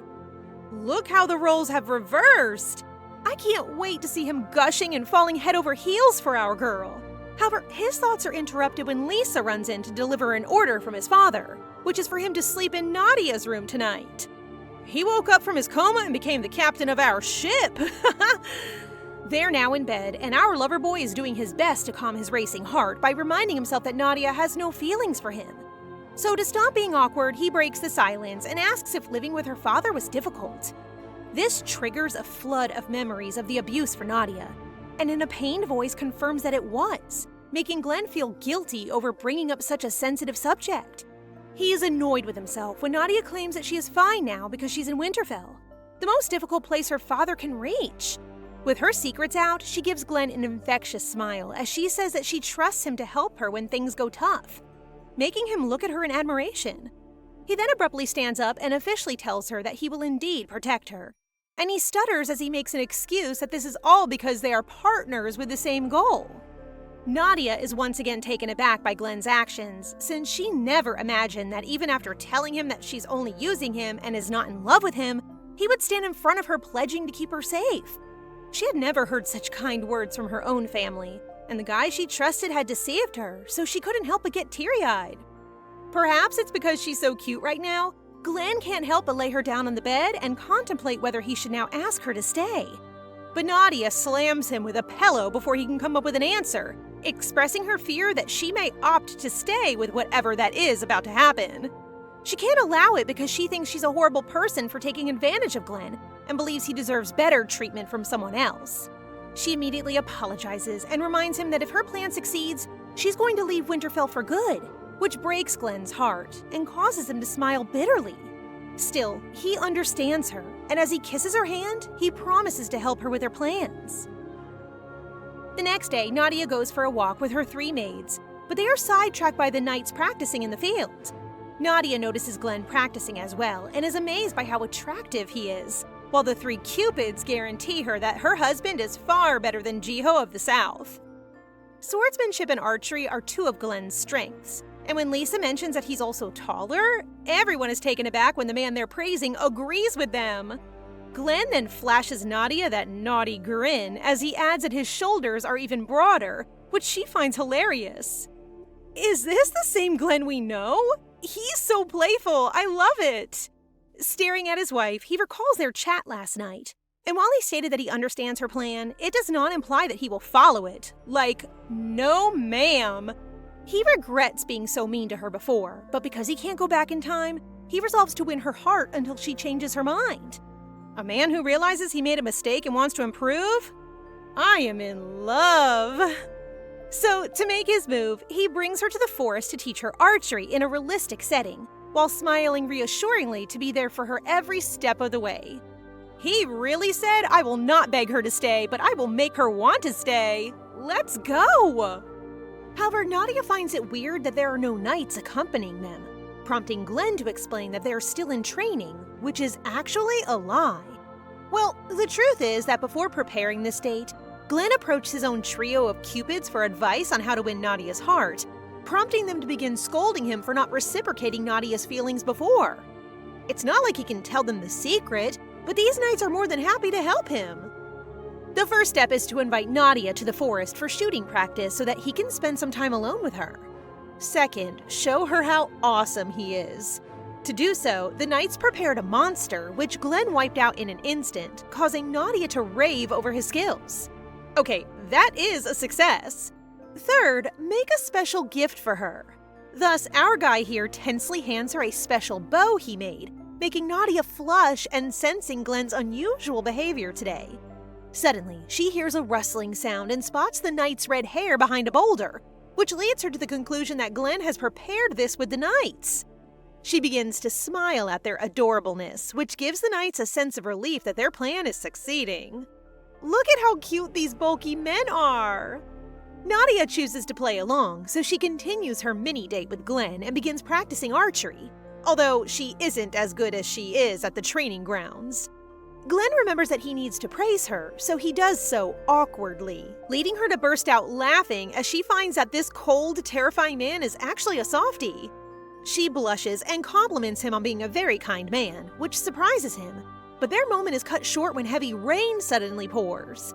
She wonders if this is still a part of his plan, making him feel embarrassed that she knew about it all along, but he puts his feelings aside first and covers her with his cloak. She looks so small, and this looks so romantic. They settle inside a cabin nearby to wait out the downpour, but he gets startled and flustered at the sight of our girl drenched to the skin. He swiftly puts his coat over her and expresses concern for her, which surprises her and causes her to turn red. My, the heavens are helping them with their date. Anyway, they begin to chat casually, and Glenn discovers that Nadia has always wanted to build a giant snowman because it never snows in the South. He has never created a snowman himself, so he suggested that they make one together when it snows, which makes her very pleased. After the rain, the knights search for their 2 masters, and when they locate them inside the cabin, they decide to wake them up later because they seem so cute sleeping next to each other. And that's how you have a successful date. They are just so damn cute! Today, they get word that a wave of monsters has appeared in the north, so Glenn promptly orders that an expedition be prepared. Nadia then offers that they test their new weaponry, which he agrees to, but everyone gets caught off guard when she also requests to accompany them to the expedition. no woman has ever gone into a monster wave battle before, and everyone is concerned about her safety. But her husband thinks otherwise because this is Nadia they're talking about. If no one has done it before, then his wife can just break the norm.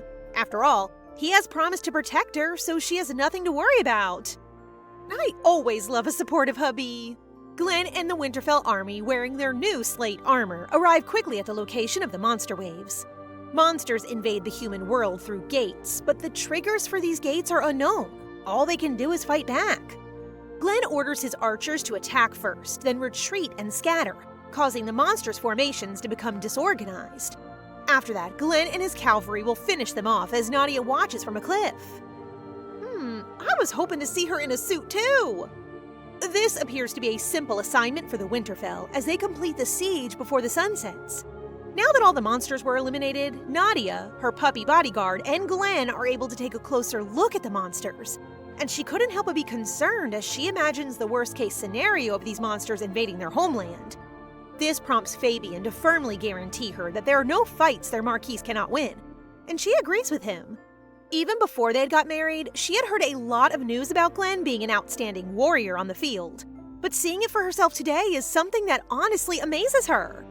In any case, now that Glenn has completed his duty, it is time for her to carry out her part because the reason she is so adamant about joining them is to make a request to Glenn that they use the monster remains to create a product.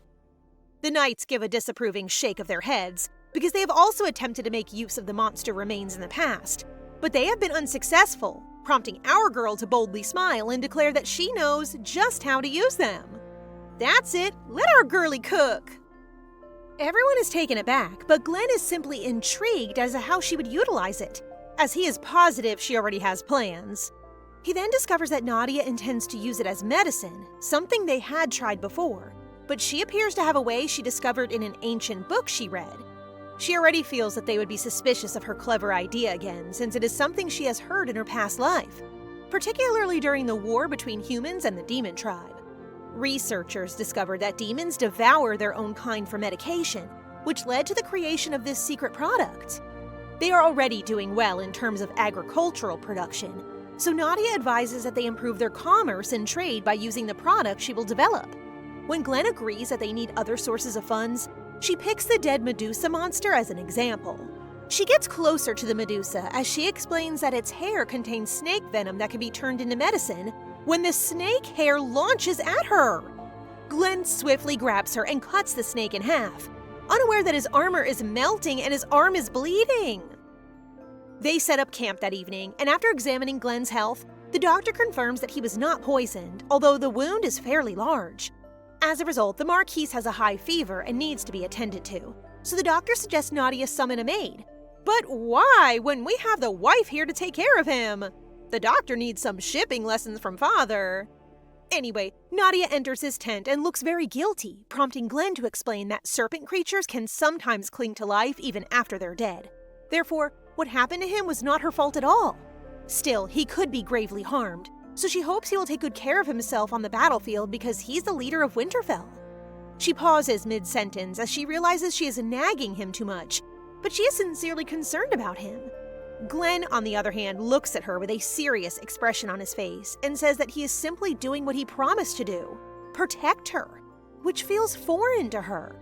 He is so different from the knights she has met so far, since Fabian feels like a brother to her, but the other knight?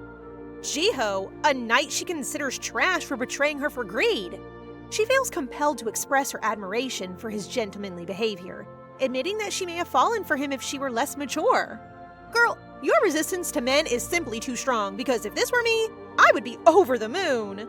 Regardless, Nadia says that out of nowhere, that it is now making Glenn all flustered and red, getting her concerned that he has a high fever, so she leans closer, their faces nearly touching to check his temperature. I'm the new doctor, and as far as I can tell, you have poisoned this man, ma'am. And thanks to you, Glenn is now blazing hot, so she naggingly tells him to sleep, while our poor boy here just sniffles in frustration. So cute. It's the middle of the night, and Nadia hasn't slept at all, but she is pleased Glenn's fever has finally dropped. She grins as she watches his sleeping face and thanks him for protecting her, then kisses his cheek as a reward. Please tell me you're awake and kiss her for real! After the monster wave lowered, the expedition crew returned home with carts filled with monster remnants. When they step out of the carriage, our couple discovers that it is already snowing, which reminds Glenn of their snowman building promise, causing Nadia to beam so excitedly. She's getting happier every day, and I'm enjoying it. Gordon immediately welcomes both of them and informs Nadia that Wayne has returned from his merchant trip as well. The couple sees Wayne, who appears to have done well selling the treasures they recovered from the dragon lair. However, the old man must return to the capital as Nadia requests, since she requires numerous items necessary for creating the products she wants using the monster remains. She offers to double his commission for this trip, which gets this businessman all excited to do everything she wants. After the business chat, Wayne shows them the shimmering silk created by the fairies in the Golden Forest, which cannot be purchased with money. He explains that he is lucky to have gotten his hands on some and hopes Nadia will accept his gift. However, it is too precious to accept, prompting Mr. Husband to step in. He thinks the silk would be lovely in an evening gown and cheerfully advises that she accept it. After that, Wayne is on his way to another business trip, but his pupil questions why he gave the rare silk to Lady Nadia rather than the Marquis or his father. Because of this, Wayne gives the young merchant a solid smack to the head before revealing that Lady Nadia is actually the head of the Winterfell family, literally the brains behind their success. The Marquis may be the leader, but after spending time with the couple, he discovers that the Marchioness makes all of the choices in Winterfell. I like that he knows. Plus, Wayne has been the family merchant, but this is the first time he has seen Glenn so smitten, which makes this old man grin with relief that the young boy has finally fallen in love. Looks like even Gramps has noticed. Back in the mansion, the maids love the silk, prompting Lisa to advise that the lady use it for the king's upcoming birthday banquet, which causes Nadia to fear that she may have to meet her family soon.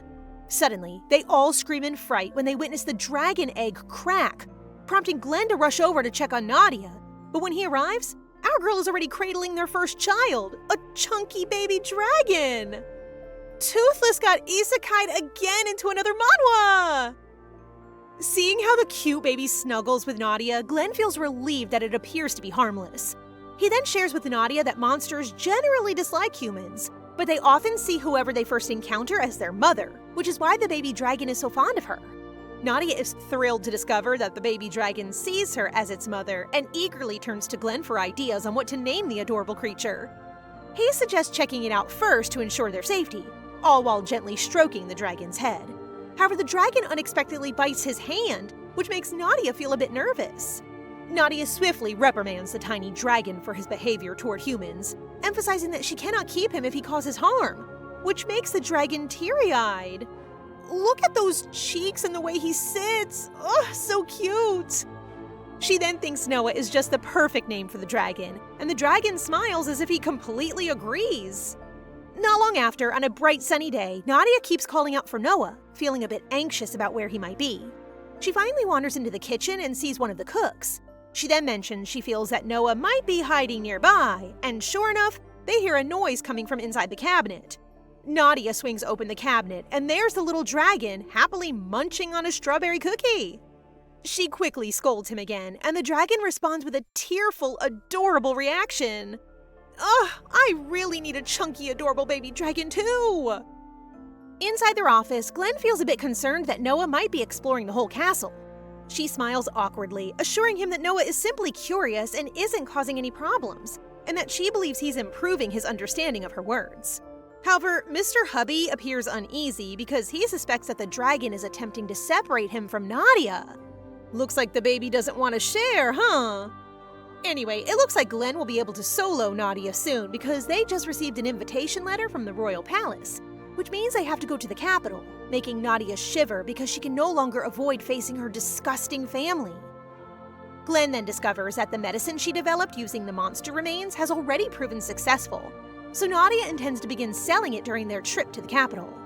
Although he doesn't doubt her abilities, he can't help but be concerned because it is unusual for a noble family to become actively involved in trading, prompting her to reassure him that she has everything planned out. That may be the case, but Glenn aims to reassure her that if the business fails, the Winterfell will never blame her, which makes Nadia smile as he has become much gentler to her. Nadia looks at him confidently and tells him that they must continue to increase their power since their real battle with the Balazit is just starting. Meanwhile, Jiho receives the same invitation letter and smirks since he will soon see Nadia. His aura reminds me of an obsessive ex-boyfriend, but we'll see. After receiving the invitation, the couple becomes really busy preparing for it, and now our girl looks gorgeous in every dress she tries on. The dresses are lovely, but I'm looking for that jaw-dropping factor. Or is it just me? Fortunately, these outfits are only samples that the dressmaker bought before crafting her attire using the rare silk. Nadia approaches him, and when she asks him to choose an outfit for her, he blushes with delight at having the chance to do so. However, the dressmaker cuts them off since Nadia has yet to try on one more dress. After she changes, the dressmaker explains that this is what is trendy in the South right now. And my, oh my, this is the jaw-dropping dress I love to see on her! A black turtleneck open black dress. If I'm thrilled, look at Glenn, who can't keep his gaze away from Nadia and stutters when he says that the dress is a bit revealing. Not to worry, Miss Dressmaker shows how Nadia can simply wear a shawl around her shoulders to make it more comfortable, causing Glenn to clear his throat and approve. So Nadia brightens and agrees to wear the trendy dress. Now that they are done with Nadia's dress, the dressmaker cheerfully advises that Glenn dress up to match his wife for the banquet, which Nadia agrees to. If it's a yes for the wife, it's a yes for him, prompting the overly enthusiastic dressmaker to quickly take his measurements. She then leaves the room after giving them a magazine with various suit types. The couple browses the pages, with Nadia becoming completely absorbed in the details, while Glenn finds it difficult to concentrate because she is too close. She then turns to him with a radiant smile, overwhelming his heart to the point of bursting, causing him to tear the magazine page in his nervousness. So, as an excuse, he claims that they will get what is on that ripped page. Can't wait to see them date already! Today, when Glenn walks into their office, he notices Noah looking excited but quickly becomes upset when he realizes it isn't Nadia. Glenn still wants to be close to him, so he sits next to him and decides to pat him. But Noah instantly slaps his hand away and swears at him. Oh my freaking gosh, it talks! Okay, I'll just imagine he has a sweet baby voice. Glenn looks stunned, prompting Noah to aggressively declare that all dragons can speak, and that he is actually older than him before flying away through the window. Glenn sits there in disbelief as he realizes that the tiny dragon Nadia adores and cuddles with understands human language while pretending to be all adorable while she is around. He really can't believe his rival is a pretentious baby dragon, and his face says it all. That evening, Nadia dreams of being inside the prison where she died in her previous life. And to make matters worse, Jiho and her family are also present. Karine walks closer to her and places the rope around her neck, causing Nadia to wake up gasping for air. My poor girl and her trauma. She then chooses to take a walk in their garden, and it appears that her nightmare has been recurring since receiving the invitation to the capital. She assumed she'd let go of the past, but it appears that her body and mind are still remembering the abuse. Glenn appears out of nowhere, explaining that he noticed her at the window and decided to check on her. He can see her troubled expression, so he feels worried about her, prompting Nadia to speak up about having nightmares about her family, which she finds laughable. She makes it sound like nothing, but Glenn understands since her nightmares show how horrible her early years were with her family. He gently takes her hand, his touch warm and comforting, and softly assures her that there's no need to worry, for this time, he will be by her side. She truly longed to hear those words, and the atmosphere shifted into something enchanting, but Noah chose that moment to interrupt them. Let them have their moment and don't make me hate you, chunky dragon! This dragon acts scared, prompting Nadia to cuddle and pat her baby before returning to the mansion. Nadia advises Glenn to sleep as well, and Noah gives him a smirk as if he just won, making Glenn furious. Their trip to the capital has finally arrived, and the baby dragon must stay at home, so he uses that charming, teary expression to make Nadia conflicted. But just as Noah interrupted his night with Nadia, Glenn interrupts his. He snatches Noah, hands him off to his dad, and then proceeds to smirk as a payback, which makes Noah cry. I enjoy how these two are silently competing for Nadia's attention. Anyway, as soon as Nadia enters her carriage, she puts on her mother's necklace, and she reminds herself that Glenn is with her now, so she is more than ready to face her fears. Her family, Jiho, and the South. Our girl has gone a long way, and I'm glad she revealed her secrets with Glenn because now she has the confidence to fight back. Glenn and Nadia journey serenely toward the capital, savoring hushed evenings under starlit skies and lingering by fields awash with blooming flowers. For days, their carriage glides through this gentle, dreamlike landscape until at last, their destination appears on the horizon. As they arrive at Count Fried's mansion, a wave of anxiety washes over Nadia. Sensing her unease, Glenn offers gentle reassurance, and Nadia finds comfort in his steady confidence. Count Fried greets the couple warmly at his mansion and introduces his daughter, Rivery, who will be their gracious hostess. Rivery welcomes them with a gentle, innocent charm and elegant poise. Nadia gazes at Rivery, memories from a past life flickering in her mind. She recalls that Rivery once married Glenn, though their union ended abruptly when Rivery was cast out as a spy. Afterward, Rivery leads them on a tour of the mansion. Nadia cannot help but marvel at the beauty surrounding her, especially the artwork adorning the halls and the striking statue that catches her eye. Rivery beams at the praise and shyly reveals that she created the artwork herself, including the statue. She insists with modesty that her skills are still far from perfect. Next, Rivery starts making advances towards Glenn by asking him to one of her museums, but Glenn rejects them and even calls out Rivery's flirty behavior, making her embarrassed. Oh great, another pick-me-up girl. Later that night, Count Fried asks how they found the mansion. Nadia remarks on its beauty, and Glenn agrees, his gaze lingering on her. Rivery, noticing this, quickly interjects, expressing her flattery that Glenn admires her work. Nadia observes how Rivery directs all her attention to Glenn, deliberately excluding her, but she lets it go as weariness settles in. Glenn notices Nadia's fatigue and promptly excuses them both so they can rest. When Nadia and Glenn reach their room, they go to the bathroom and discover the bathtub is unexpectedly tiny, scarcely big enough for one. Though they have bathed together before, the tight quarters now make the prospect of squeezing in together feel awkward and overly intimate, leaving them unsure how to proceed. The awkwardness unsettles Nadia. Cheeks flushed, she quickly excuses herself and tells Glenn to freshen up first.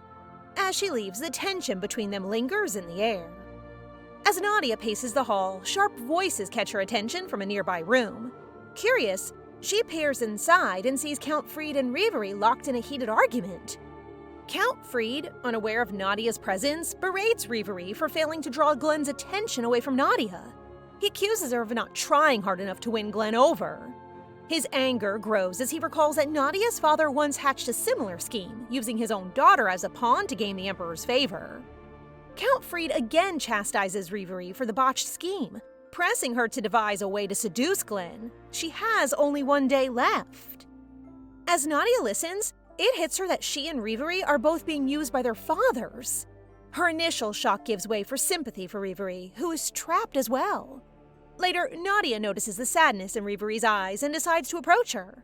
Inside Rivery's room, she spots pieces of fabric tied together beneath the bed. Concerned, Nadia invents reasons to linger, gently urging Rivery not to do anything rash. Make her a friend, Nadia! When she hears this, Rivery tries to distance herself from Nadia, insisting that someone raised in warmth and affection could never understand her pain. But Nadia gently interrupts, revealing that she too has been used by her father as a pawn for political advantage and knows exactly what Rivery is going through. With this revelation, Rivery's anger softens.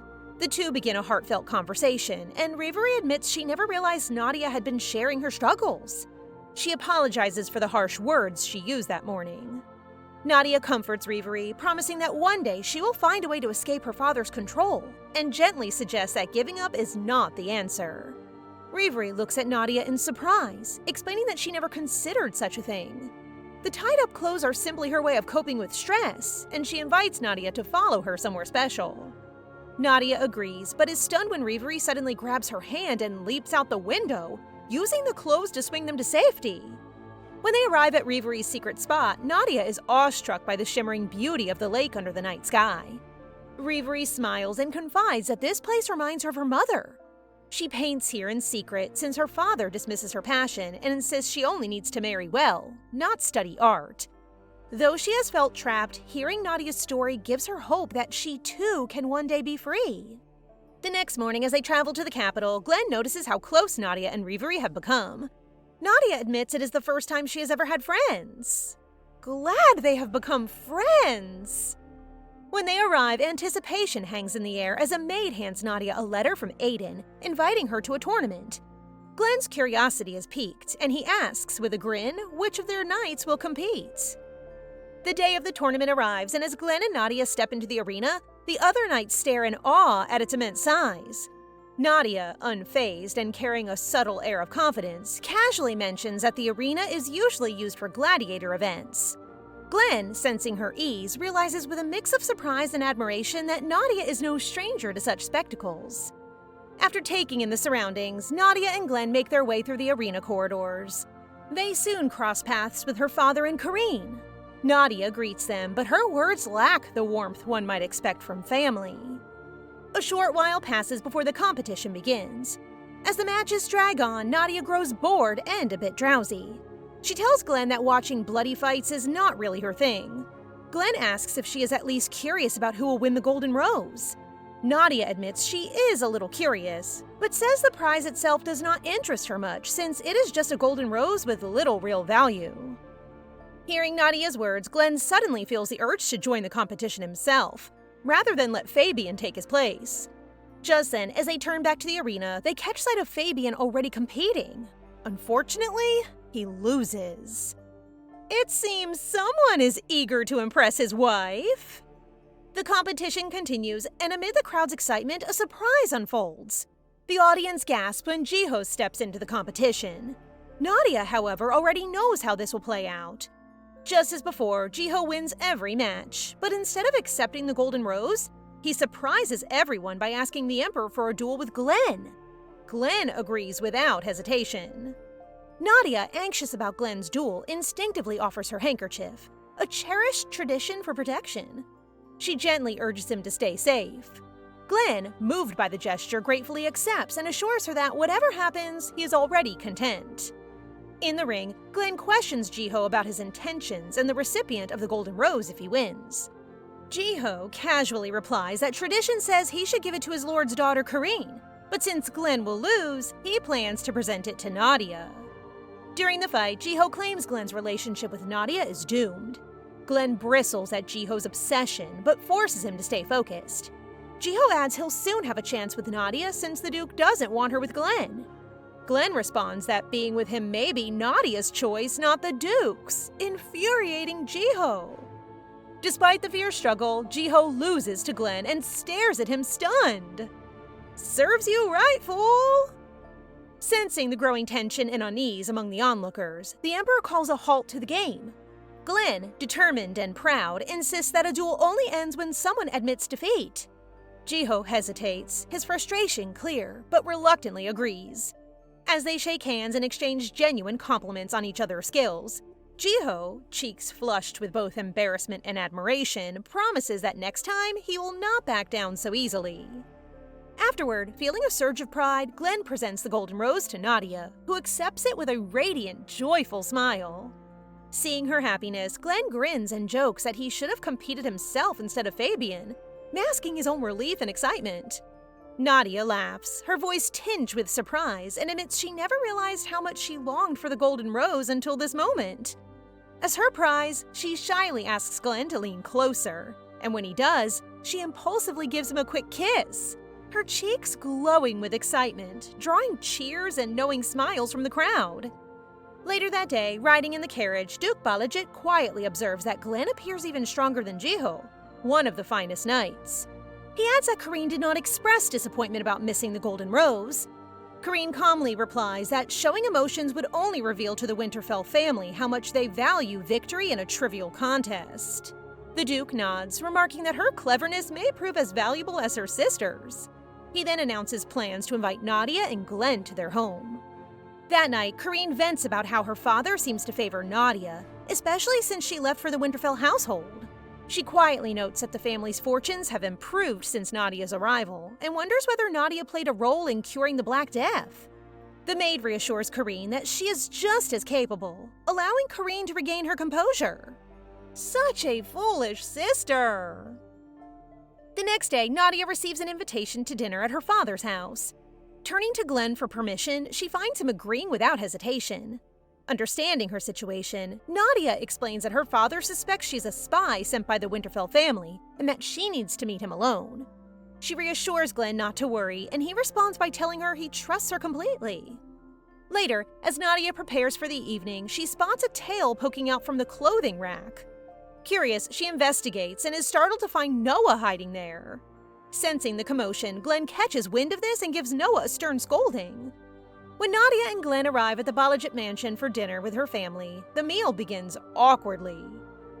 Karine, Nadia's sister, quickly notices Nadia's transformed and elegant appearance. Though everyone exchanges polite words, underlying tension surfaces as Karine tries to unsettle Nadia by drawing attention to her new possessions and hinting at how happy she must be. Listening to the family converse, Glenn notices that, although they might sound harmonious, the feeling is somehow uncomfortable. Next, the Duke requests that Nadia stay overnight so he can speak with her, and she agrees. Later that night, Nadia walks Glenn to the door. Glenn hesitates, uneasy about leaving her behind, but Nadia reassures him that she will be fine. With a gentle kiss, Glenn finally says goodbye before departing. Such a cute couple! Afterward, Nadia makes her way to the Duke's office, where he immediately begins questioning her about her closeness with Glenn. Nadia calmly explains that she only befriended Glenn to stay in their good graces, since she is living outside her own territory. The Duke presses further, asking what Nadia did to earn Glenn's trust. She reveals that she shared the money she earned from the thorn vine herb. Satisfied for the moment, the Duke asks if she knows anything about the Valen Castle plot. Nadia insists she is not trusted enough to attend private meetings. The Duke seems to accept her answer. When Nadia returns to her room, Jerry announces that she will be the maid assigned to his sister. Nadia remains silent, already aware that Jerry cannot be trusted. Left alone, Nadia is startled to find Noah waiting for her. She agrees to let him stay the night. As she arranges the blankets, a foul odor catches her attention. She immediately suspects Karine is behind it. Determined to get revenge, Nadia quickly hatches a plan. She instructs the maid to fetch her allergy pills. She claims the sheets are triggering her symptoms. Meanwhile, Karine is walking towards Nadia's room, since she is also planning something evil against Nadia after receiving reports about what their father and Nadia talk about, because she has a butler who is stealing from them and blackmails him into telling her this information. Karine overhears the maid discussing Nadia's sudden disappearance. Karine believes this is the perfect moment to set her plan in motion. Karine truly is a wicked sister! Karine approaches the maid, feigning innocence, and asks about the commotion. The maid quickly explains Nadia's disappearance. With a sly suggestion, Karine proposes checking the basement, since the guard confirmed Nadia isn't outside. As they descend into the basement, Karine and the maid are startled by a noise from one of the rooms. Confident that her trap has ensnared Nadia, Karine smirks. However, when they open the door and find the room empty, Karine is left puzzled. At that moment, the Duke's voice echoes from the entrance, breaking the tension as he demands to know why Karine is there and how she knows about the hidden room. Panic flickers across Karine's face as she scrambles to blame Nadia's disappearance for their search, maintaining her innocent act and pretending to have stumbled upon the basement room by chance. Despite her efforts, the Duke remains unconvinced and orders that Jerry, Karine, and Nadia all report to his office. In the office, the Duke looks at Jerry and questions why she announced Nadia's disappearance when Nadia was in her room the whole time. Jerry fumbles for an excuse but quickly gives in, confessing that it was all Karine's scheme and that she was merely following orders. Nadia allows herself a small, knowing smile. In the past, Karine's tricks would have put her in danger, but now, Nadia is wise enough not to fall for them. She crosses the line and interrogates how she knows that place in the basement. Serves you right, Karine! Under pressure, Karine again blames Nadia, claiming concern for their father. She warns him about Nadia and accuses her of secretly helping the Winterfell family. As Karine speaks, the Duke's disappointment deepens. He wonders if her mistakes are the reason their secret may have leaked, and suspects she could be the culprit Lord Colt warned of. The next day, Karine sits miserably in the carriage, brooding over her year-long exile to the monastery. She tries to reassure herself, but anxiety gnaws at her. Nadia approaches, undeterred by Karine's bravado about being the legitimate daughter. With a sly smile, Nadia questions why none of them resemble their father and points out that if Karine were truly legitimate, she would have been married off by now. Instead, their father trains Aiden as his heir. Nadia twists the knife further, suggesting that their father keeps them close only because he cannot have children of his own. This made Karine's anger flare, but memories of past whispers haunt her. People have always questioned her place in the family, which has fueled her obsession with being blonde. The carriage leaves the mansion. Nadia silently bids farewell and hopes that Karine meets a miserable end. Ugh, my sweetest revenge. The next day, Nadia and Noah return to Winterfell, where Glenn is already waiting, his curiosity about Noah's absence satisfied. Glenn admits he wishes he could spend more time with Nadia, but duty summons him to a council meeting at the palace. Sensing an opportunity, Nadia asks to accompany him, eager to speak with Empress Griselda. Glenn consents immediately. Love a man who follows his wife. Inside the palace, Griselda meets Nadia with a probing glance, intrigued by her unexpected visit. In response, Nadia gifts the Empress a necklace strung with a gleaming black pearl, a rare gem from the dragon's hoard. After putting it on, the Empress cannot help but admire the necklace's allure. Nadia then presents Glenn's gift, explaining that the powders smooth and lighten the skin to the sheen of white jade. Nadia explains that after the plague, they realized many lives could have been spared if an antidote had existed, and so invested in pharmaceutical research. The Empress accepts the powder, remarking that she scarcely needs such remedies. After the meeting, Nadia feels confident that her scheme will succeed. When the Empress notices the powder's impact on the ladies who use it, her pride will ensure she soon craves more for herself. Later, Nadia encounters Prince Frey, who radiates relaxed charm. After a brief, genial conversation, they part ways. As Frey heads to the meeting room, he runs into Glenn and cheerfully declares that today, he plans to back Glenn and oppose anything the Duke proposes. Glenn, however, gives Frey a serious look and urges him not to do this, warning that it could send the wrong signal to the Emperor. Right now, Glenn is seen as a traitor who might split the North from the Empire. Frey, surprised, asks why Glenn offers advice instead of accepting support. Glenn replies that, above all, he serves the Emperor and remains loyal to the Empire. Frey starts to realize Glenn is not the villain the Duke claims. At the meeting, the scene shifts as officials gather to discuss how to handle the additional tax for the newly annexed Reyna region of Winterfell. Glenn requests that the Emperor align the tax rates with Winterfell standards, since the region is now part of their territory.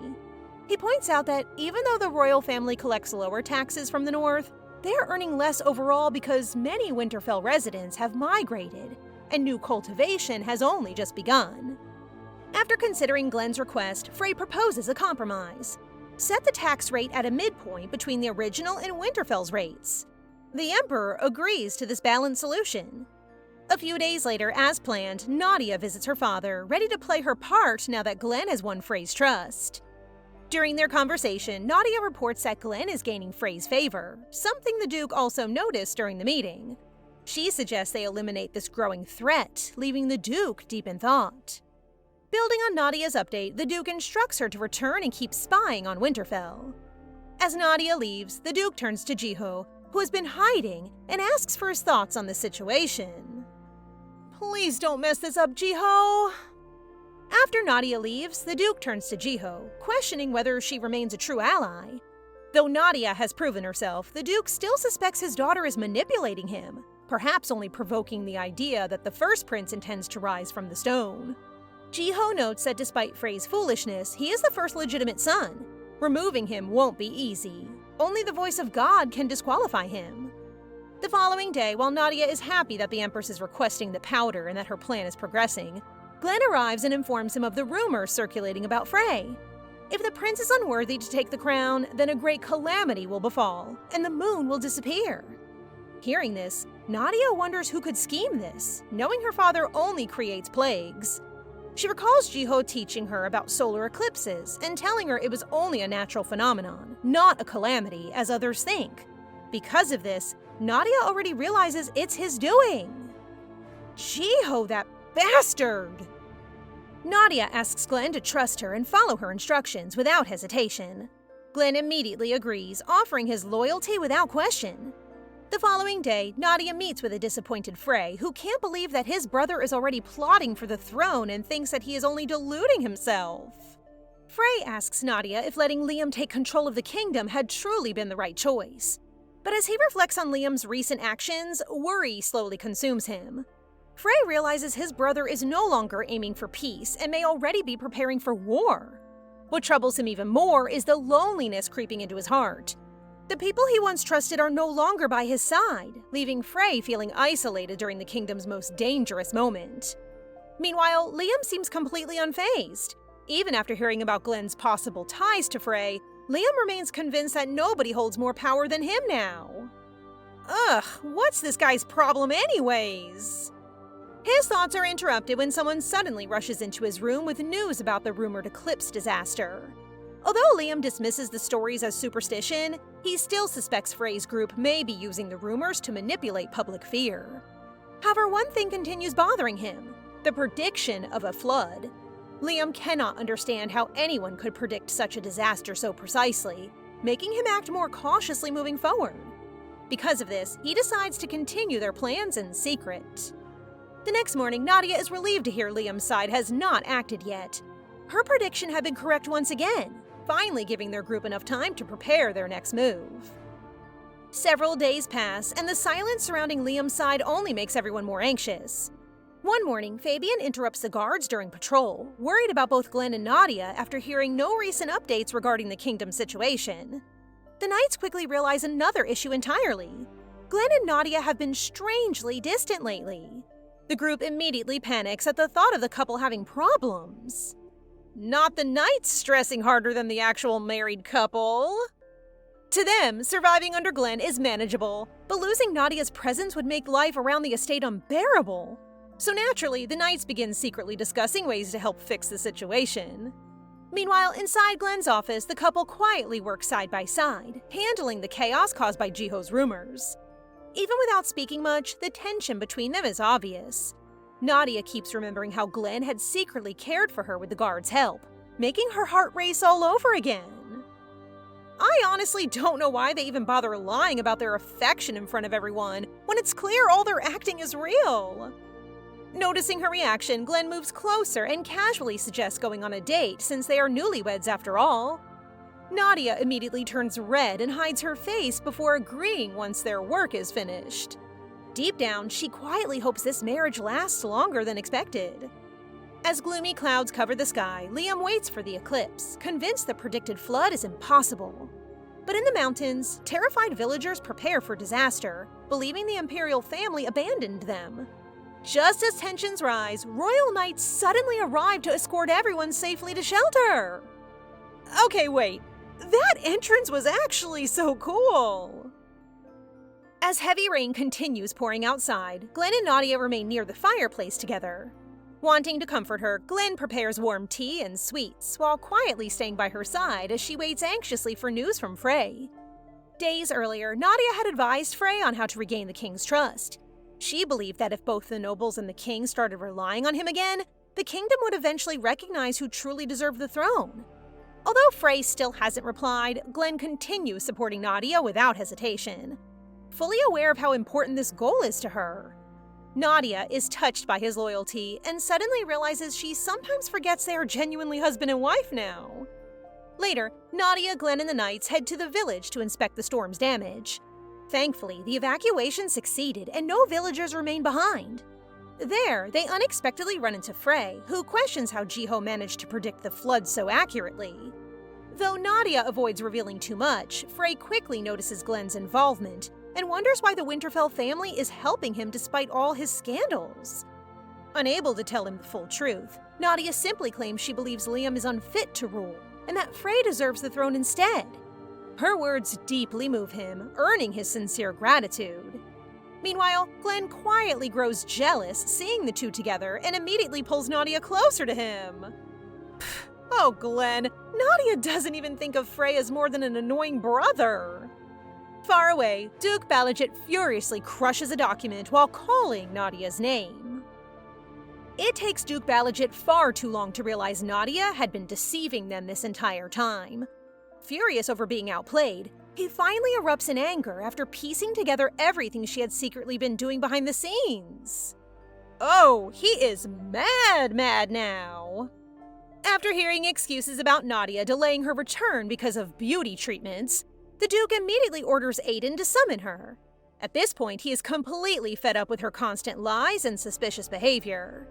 The following day, Nadia visits the Empress, who is still heartbroken over Liam's house arrest. Despite personally disliking Liam, Nadia gently shifts the conversation and presents a new batch of beauty medicine she prepared instead. The Empress quickly brightens up and happily thanks her before Nadia finally leaves the palace to return to the Winterfell estate. But the moment she approaches Fabian outside, someone suddenly grabs her from behind. It turns out to be Jiho, who urgently apologizes before revealing troubling news regarding Duke Balazit. The moment Nadia hears her father's name, her entire expression stiffens. Jiho explains that the Duke has started suspecting her involvement in recent events. Nadia immediately denies betraying her own family, but Jiho's sharp gaze and strangely intense attitude leave her unsettled. This guy is pissing me off even more! What unsettles her even more is Jiho reminding her that she will soon be leaving the capital. Just as Nadia tries to end the conversation, Jiho suddenly stops her, asking if they had met before in a past he cannot fully remember. A blurry memory flashes through his mind as forgotten words slowly begin resurfacing. Nadia grows visibly nervous as Jiho continues recalling fragments from the previous timeline. The more he speaks, the more unsettled she becomes, worried that his lost memories may slowly be returning. Oh, hell no! This man better not get in my girl's way! I don't want some man-child taking her away from Glenn! Nuh-uh! Still, Nadia tries brushing it off by claiming he may simply be overwhelmed or feeling guilty lately. She even awkwardly suggests he see a doctor while attempting to end the conversation and leave. But Jiho refuses to let the matter go so easily. He keeps pressing her, desperate to confirm whether the memories replaying in his head are real. Thankfully, Fabian suddenly appears and unintentionally rescues Nadia from the tense situation. Relieved, she quickly leaves with him, though Jiho's strange behavior continues bothering her. Nadia realizes she must be far more careful around him from now on, since his memories returning could bring even greater chaos later. Unfortunately, Fabian soon delivers another troubling update. Frey's teacher has suddenly quit. Outside the palace, Frey quietly blames himself, convinced Nadia would be disappointed in him once she hears the news. When he suddenly notices Nadia standing nearby, he initially assumes she's just another hallucination caused by stress. The poor man looks genuinely shocked when he realizes she is actually there. Expecting criticism, Frey hurriedly apologizes for his poor studies, only to be surprised when Nadia calmly asks what truly happened with his teacher instead. As Frey explains everything, Nadia quickly notices a disturbing pattern involving his former tutors. The moment she learns they were all assigned by the Empress, she finally realizes someone has been intentionally destroying Frey's confidence for years. Seeing similarities to her own painful past, Nadia encourages Frey to seek help from Count Ordell instead. Somewhere in the capital, Count Ordell quietly waits by the window, still hoping Frey will someday come visit him. Despite the years that passed and the painful distance between them, the Count never fully gave up on his nephew. The moment a servant announces Frey's arrival, Count Ordell immediately rushes out to meet him. Still, he greets Frey coldly at first, assuming the visit may carry bad intentions and insisting he plans to leave soon anyway. Before the Count can push him away, Frey suddenly grabs his hand and sincerely apologizes for everything that happened in the past, including taking so long to finally come see him. My boy finally got someone he can truly call family! Later, Frey visits Nadia and happily shares that he and Count Ordell have finally reconciled. Though they cannot talk for long, Nadia feels relieved knowing Frey finally has someone dependable beside him in the capital. Wanting to thank her for believing in him, Frey gives Nadia one of his mother's treasured keepsakes. Nadia is genuinely touched by the heartfelt gesture, but nearby, Glenn watches the entire exchange with growing jealousy. The man grits his teeth loudly enough for even Nadia to notice. Jealous Glenn truly appears at the funniest times. Soon after, Nadia receives a letter from Reverie, asking her to visit before leaving the capital. When Nadia and Glenn arrive at the art district, Reverie excitedly drags Nadia around to show off the famous exhibitions.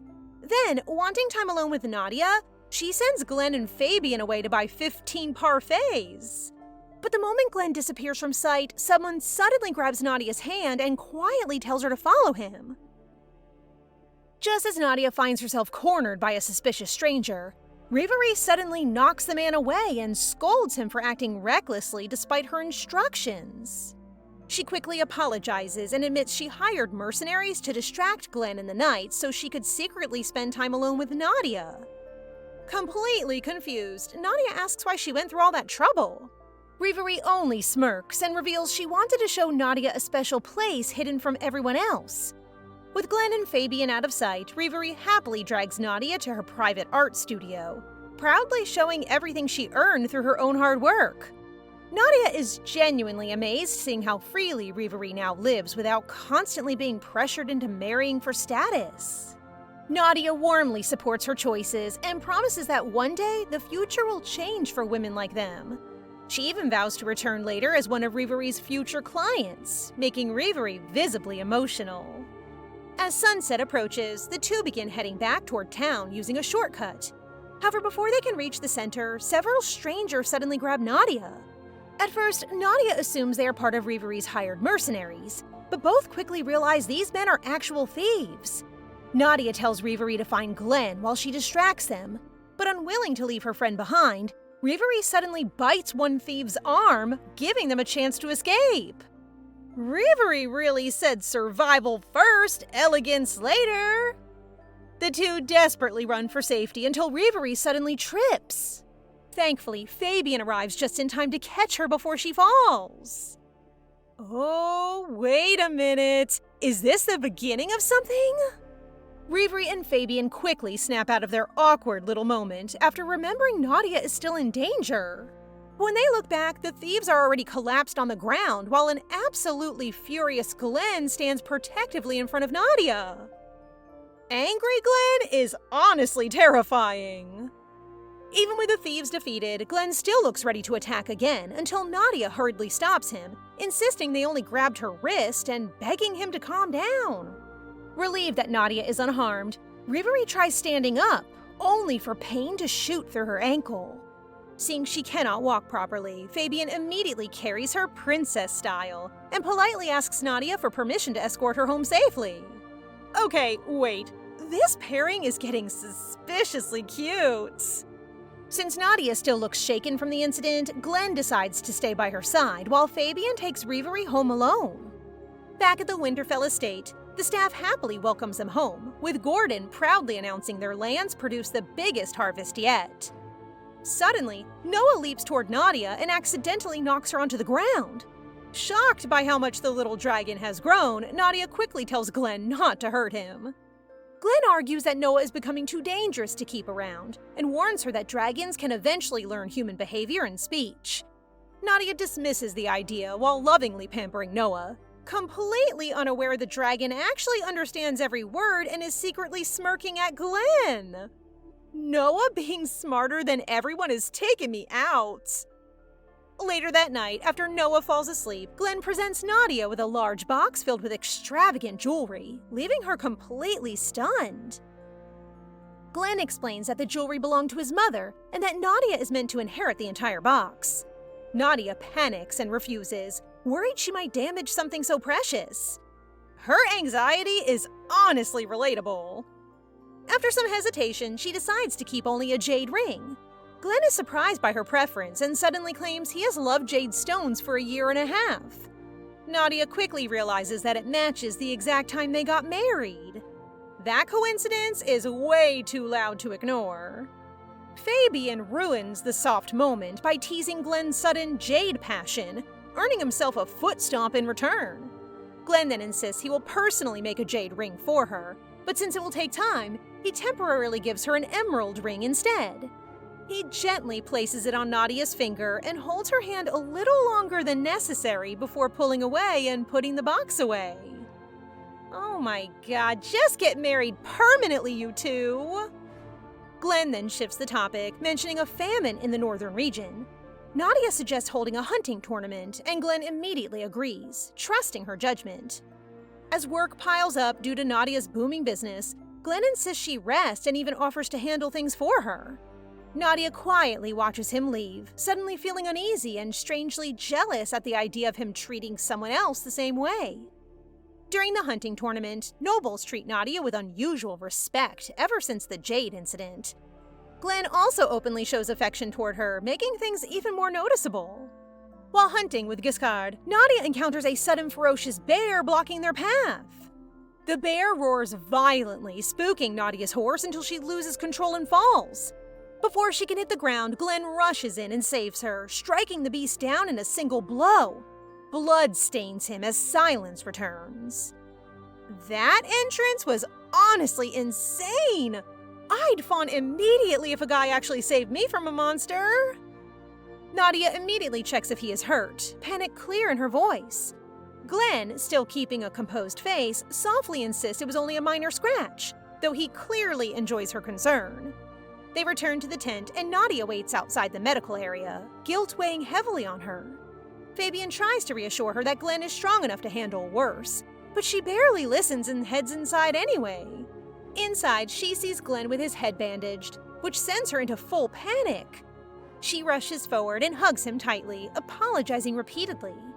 Glenn hugs her back, quietly comforting her and saying he is fine.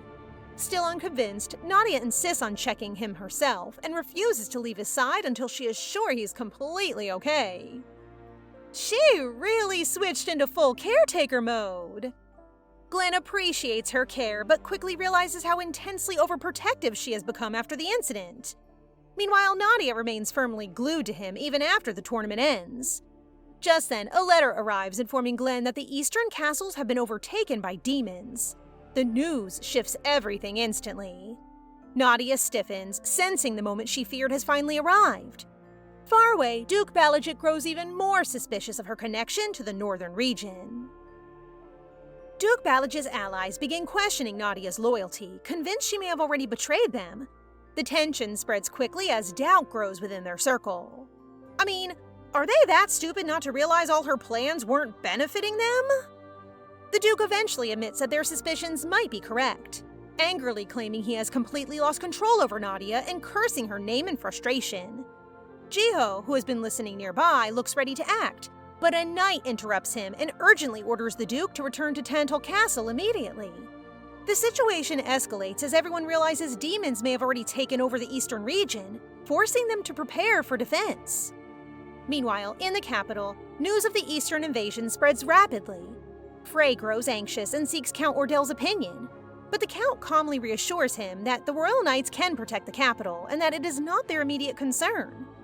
Frey disagrees, still worried about the kingdom's wider safety and the other regions under attack. As he waits for Nadia's response, a letter finally arrives. Frey eagerly reads her message, relief washing over him when he learns the capital is secure and their plans are progressing as intended. With the king's influence and the feudal lords mobilized, the army is divided into 5 divisions in preparation for war. Nadia reflects on how long the coming war may last, missing Glenn even more during his time away in the north. Just by how much you miss him, you still think of divorcing him? Hell no! You clearly love this man! Glenn, surprised, keeps asking if she truly means she will miss him. Flustered, Nadia stops him and instead asks for a favor. Glenn immediately pulls her closer, eager to hear what she wants. That evening, Duke Balazit receives troubling news about the king's strategy, learning that the Royal Knights have been divided into 5 separate groups. He finds the decision unusual and immediately questions whether Frey truly came up with it. He wonders who might be guiding the strategy behind the scenes, especially with Aiden positioned within the army despite being from House Balazit. Still, he eventually accepts the king's order and decides to prioritize Aiden's safety. Aiden later leaves the office, sighing in frustration at how the Duke continues to treat him like a child. The strict father energy is strong with this one, even though he ain't your dad. Jiho suddenly appears and starts a conversation with Aiden, discussing their roles in the upcoming war. During the talk, Jiho smiles eerily at the thought of facing Glenn again, confidently vowing he will not lose this time and revealing parts of his plan. Aiden grows uneasy when Jiho mentions plans to flood the castle, showing little concern for noble casualties. Jiho, however, seems focused only on victory. He also questions Nadia's loyalty again and openly declares that once he wins the war in the north, he intends to take her with him. Meanwhile, in the northern region, Nadia feels increasingly unsettled as war draws closer. The maids notice her growing anxiety and try to comfort her. Lisa suggests she make a good luck charm for Glenn's sword, and Nadia agrees, carefully crafting it with her help. That night, Nadia visits Glenn and hands him the charm, asking him to return safely, as it will serve as her reminder of him. Nadia becomes nervous as Glenn quietly inspects the charm she made for him. For a moment, she even reaches out as if to take it back, overwhelmed by her own feelings. But Glenn stops her immediately, clearly pleased by her effort and thoughtfulness. Aw, please return home safely to your wifey, Glenn.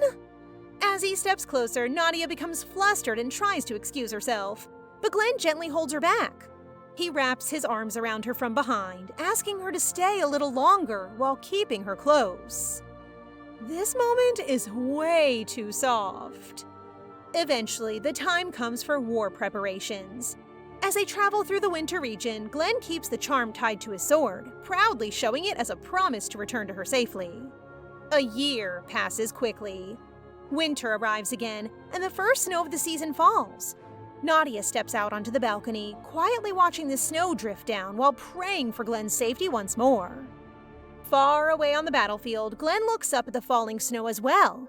The cold air reminds him of her, and instead of exhaustion, he feels motivated, eager to return to Nadia.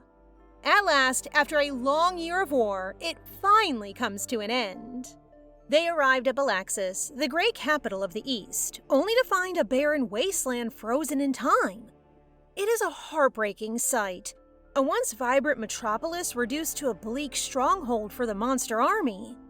While a companion optimistically notes that liberating this final city means winning the war, the commander sharply warns against celebrating too early. Almost instantly, their homecoming turns to ash as a devastating inferno engulfs the city.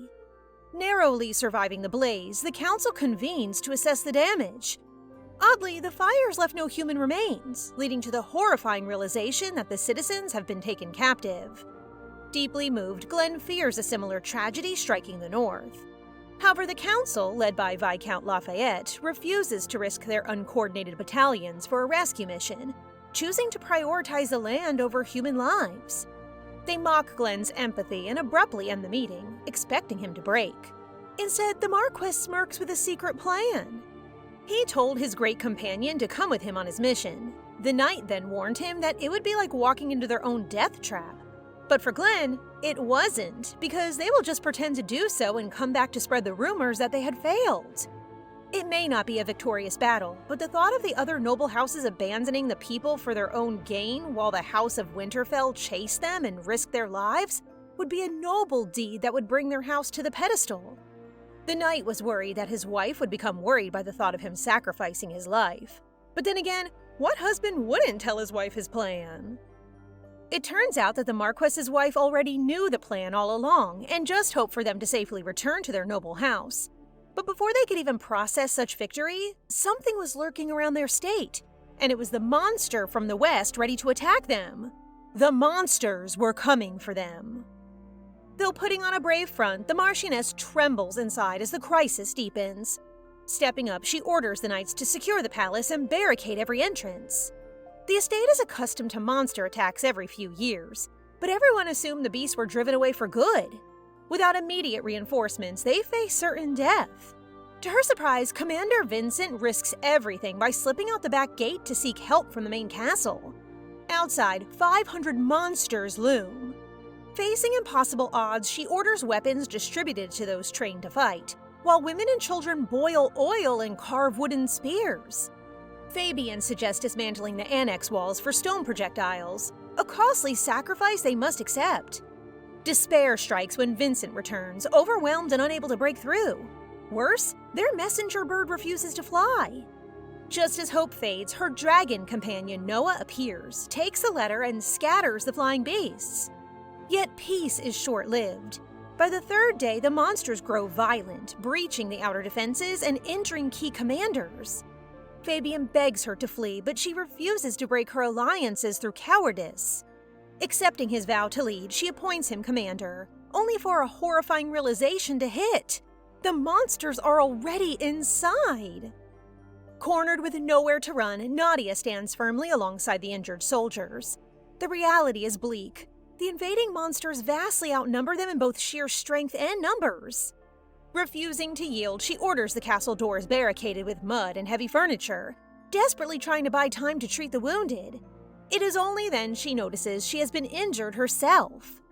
Amid the chaos, her mind drifts to Glenn and the heavy burdens he has carried his entire life, recalling his fierce promise to always keep her safe. The beautiful memory shatters as the monsters breach the castle walls. Fabian begs her to flee, but Nadia refuses to abandon her people. Arming herself with a bow, she targets the beast's only weakness, their eyes, but she has only 2 arrows left. Her first shot misses the mark completely. As she nervously readies her final arrow, a powerful figure suddenly steps up behind her. He wraps his arms around her, gently correcting her posture and calming her rapid breathing. Confidence rushes through Nadia as she recognizes the man guiding her aim. Glenn has finally arrived. Seeing her husband and the arriving knights, the Marchioness lets out a deep sigh of relief, her tears finally falling. They actually did it! They held the line just long enough for reinforcements to save the estate.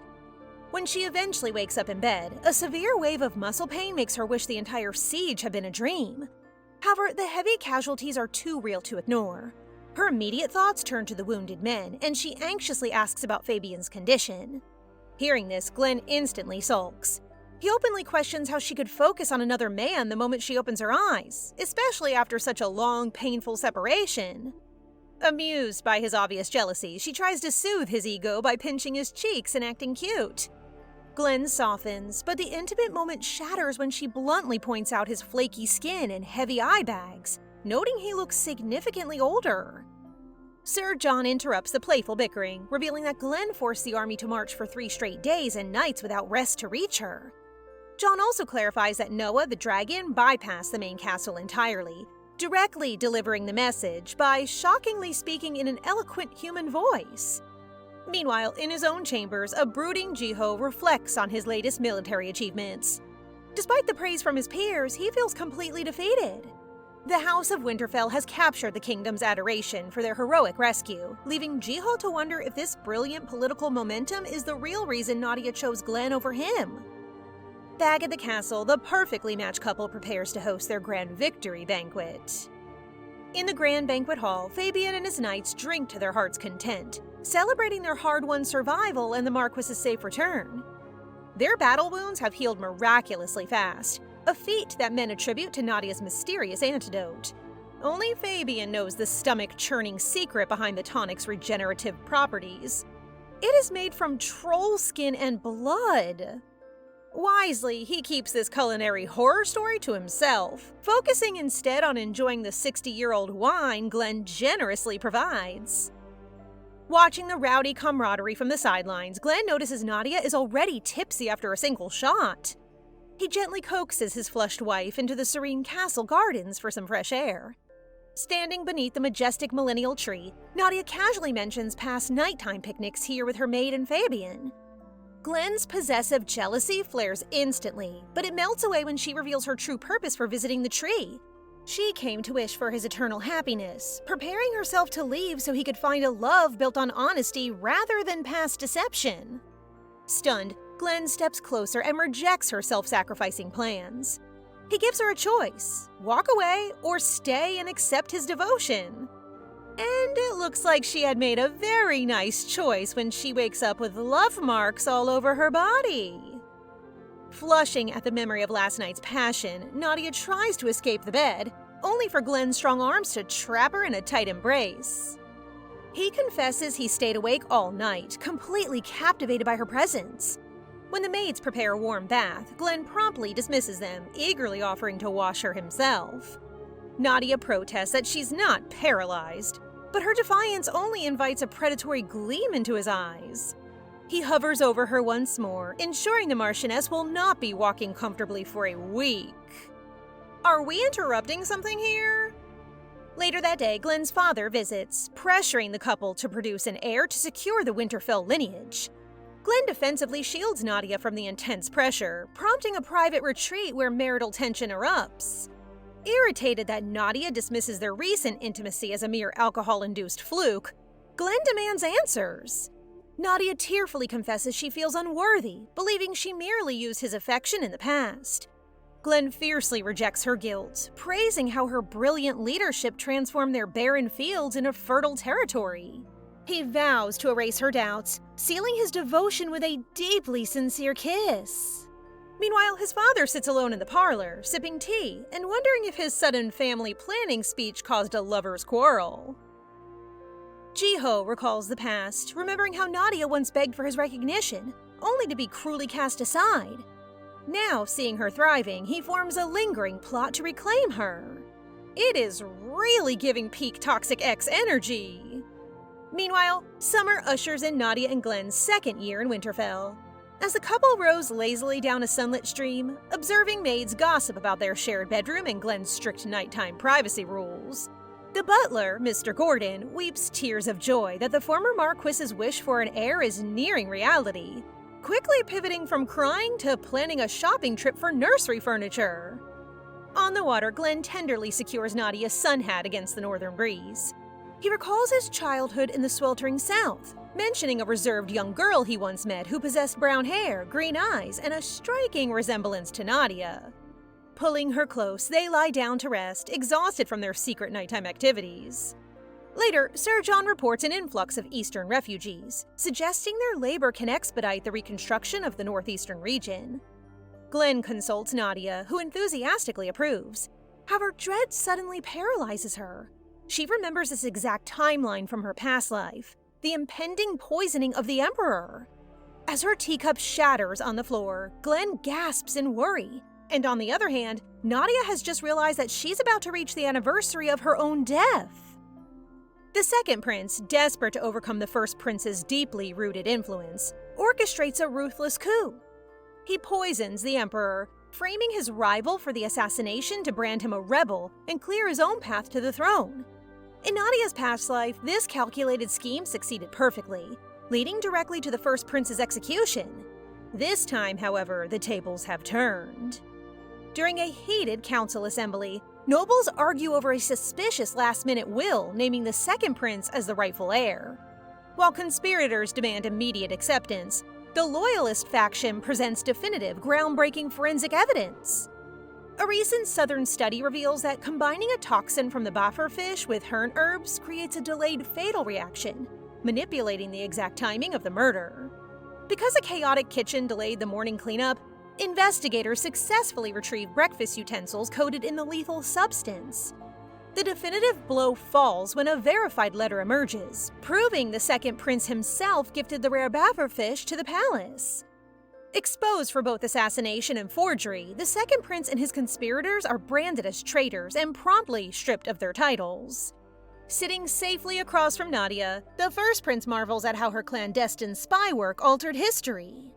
Though he worries about a looming war between the North and South, he refuses to hide in the shadows any longer, asking Nadia to stand by his side as he pledges his absolute devotion. 2 years pass in Babel, culminating in November with the coronation of the new emperor, Frey. Peace shatters just a month later when the imperial family demands Count Odell relinquish custody of the sovereign, threatening a devastating war if he refuses to comply. For Nadia, having officially outlived the date of her past death, this uncharted future requires total reliance on her own wisdom. The exiled second prince remains a threat, the rebels endure, and her treacherous father escaped punishment entirely. Recognizing that the Southern Kingdom will eventually strike, Nadia realizes the corrupt noble's influence must be entirely eradicated before the impending North-South conflict begins. Meanwhile, her vindictive father and cousin finally discover her betrayal, cold-bloodedly declaring that Nadia is now a threat who must be eliminated. Ah, yes, disowning your daughter after being a disappointment. Classic noble parents move. Back in Winterfell, Glenn notices Nadia looking pale, but she quietly keeps her strategic anxieties to herself. Breaking the heavy silence, they express deep gratitude for each other. Nadia eagerly accepts Glenn's invitation to the year-end celebration, happily welcoming her 24th year, a milestone she never reached in her past life. After the exhausting banquet, Glenn accompanies her upstairs, hovering over her for a passionate, private celebration of their own. Wrapped securely in Glenn's arms after their intimate encounter, Nadia stares into the quiet dark. While the embrace brings comfort, a lingering dread haunts her. With the new year approaching, she enters uncharted territory. Her knowledge of the future has expired, leaving her unable to foresee or bypass the tragedies ahead. As the inevitable storm between the North and South gathers, she realizes she must rely entirely on her own wit and the husband sleeping peacefully beside her. Predictably, peace shatters on the 15th day of the new year. The Northern Alliance formally accuses the Second Prince of treason, triggering Duke Valagi's fierce denunciation. As vassals hastily pick sides, the full-scale war between the factions erupts. A month into the campaign, Nadia consumes her days with quiet anxiety. The mage tried to distract her, but she remains distant until a messenger arrives with a letter from the front lines. Ecstatic, Nadia reads Glenn's reassuring words, celebrating their first victory. Her sudden smile inviting playful teasing from her staff. Meanwhile, Jiho broods in the shadows of his quarters, determined to join the vanguard to reclaim his family honor and face the Marquis of Winterfell. His plotting is cut short by the furious shouts of Count Fortuna. The Count storms in, fiercely blaming Jiho's flawed strategy for their recent military defeat. Stunned, Jiho realizes Nadia must be the culprit. She knows his mind too well and has undoubtedly leaked his tactics to the enemy. When Jiho volunteers for the front lines to correct the mistake, the Count harshly orders him to stay behind, effectively barring him from family affairs. Left alone in the silence, Jiho weighs his options: obey the family orders, or defy them to salvage his pride. Glenn immerses himself in deep tactical discussions with his aide to map out their next offensive strategy. Count Fortuna has officially fallen in combat, pushing the enemy's casualties far beyond their own and securing a triumphant third victory for the North. Recognizing the political leverage, Glenn strictly orders the Count's body secured until the enemy formally requests its return. Glenn grows highly suspicious when a deep-cover spy reveals an obscure noble has succeeded the fallen Count Fortuna, sensing a strategic southern trap. His grim analysis is interrupted by a letter from Nadia, which instantly lifts his spirits. Brushing off his subordinate's teasing, Glenn eagerly demands stationery. To him, writing back is a vital necessity to protect his wife from any desperate manipulation by Jiho. Aww. Meanwhile, a severe crisis erupts at the rear of the Northern Alliance. Southern forces infiltrate a vulnerable, undermanned perimeter, threatening to overwhelm the local garrison. Nadia intercepts the desperate plea for aid, learning that Sir Giscard faces total encirclement, and Duke Valagi's fleet has completely blocked the upper waters. Upon hearing the unfamiliar name of the new Southern commander, Nadia realizes she can no longer predict the enemy's moves based on her ex-husband's old habits. Trapped in a corner with supplies rapidly depleting, she refuses to back down and boldly prepares a high-stakes counter-strategy to rescue the stranded army. Midnight approaches as the ship prepares to dock, but the dark is suddenly shattered when the entire port is set ablaze. As enemy soldiers emerge from the blinding smoke, the horrific truth becomes clear. It is an ambush. Sir Adrian fights desperately to protect the Marchioness, trying to clear a single path to a horse so she can escape to safety. It is a solid plan, but the enemy anticipates the move. A sudden sword strike catches Adrian off guard, and Nadia is violently snatched away. For a late night, Adrian really needs to work on his escort missions. On the long journey to her imprisonment, Nadia is deeply confused by her captors. Instead of the harsh treatment typical for a prisoner of war, they handle her with surprising gentleness, leading her to assume her status as a duke's daughter is granting her a bizarre amount of privilege. This surreal hospitality continues when she arrives at Tenier Castle, where a polite entourage of maidservants escorts her to her quarters. The illusion of a luxury vacation shatters the moment she enters the room. The heavy doors are instantly locked from the outside. While the windows remain wide open, a quick glance reveals the ground is dangerously far below, far too high for a classic bedsheet rope escape. Back at the front lines, the devastating news pushes Glenn to the brink of fury. He curses his own complacency, realizing his string of easy victories made him blind to the dangers surrounding his wife. While he knows the South historically favors political negotiations over executing high-value hostages, the fact that they haven't issued any demands yet makes him deeply uneasy. Certain they are plotting a larger trap, Glenn commands his messengers to ride for Tennier Castle immediately, demanding a negotiation to secure Nadia's safety at any cost. And that's it for today, guys. What did you think? As always, don't forget to like the video and comment for the next part so we know you want more. Remember to subscribe and turn on notifications for updates. See you in the next one!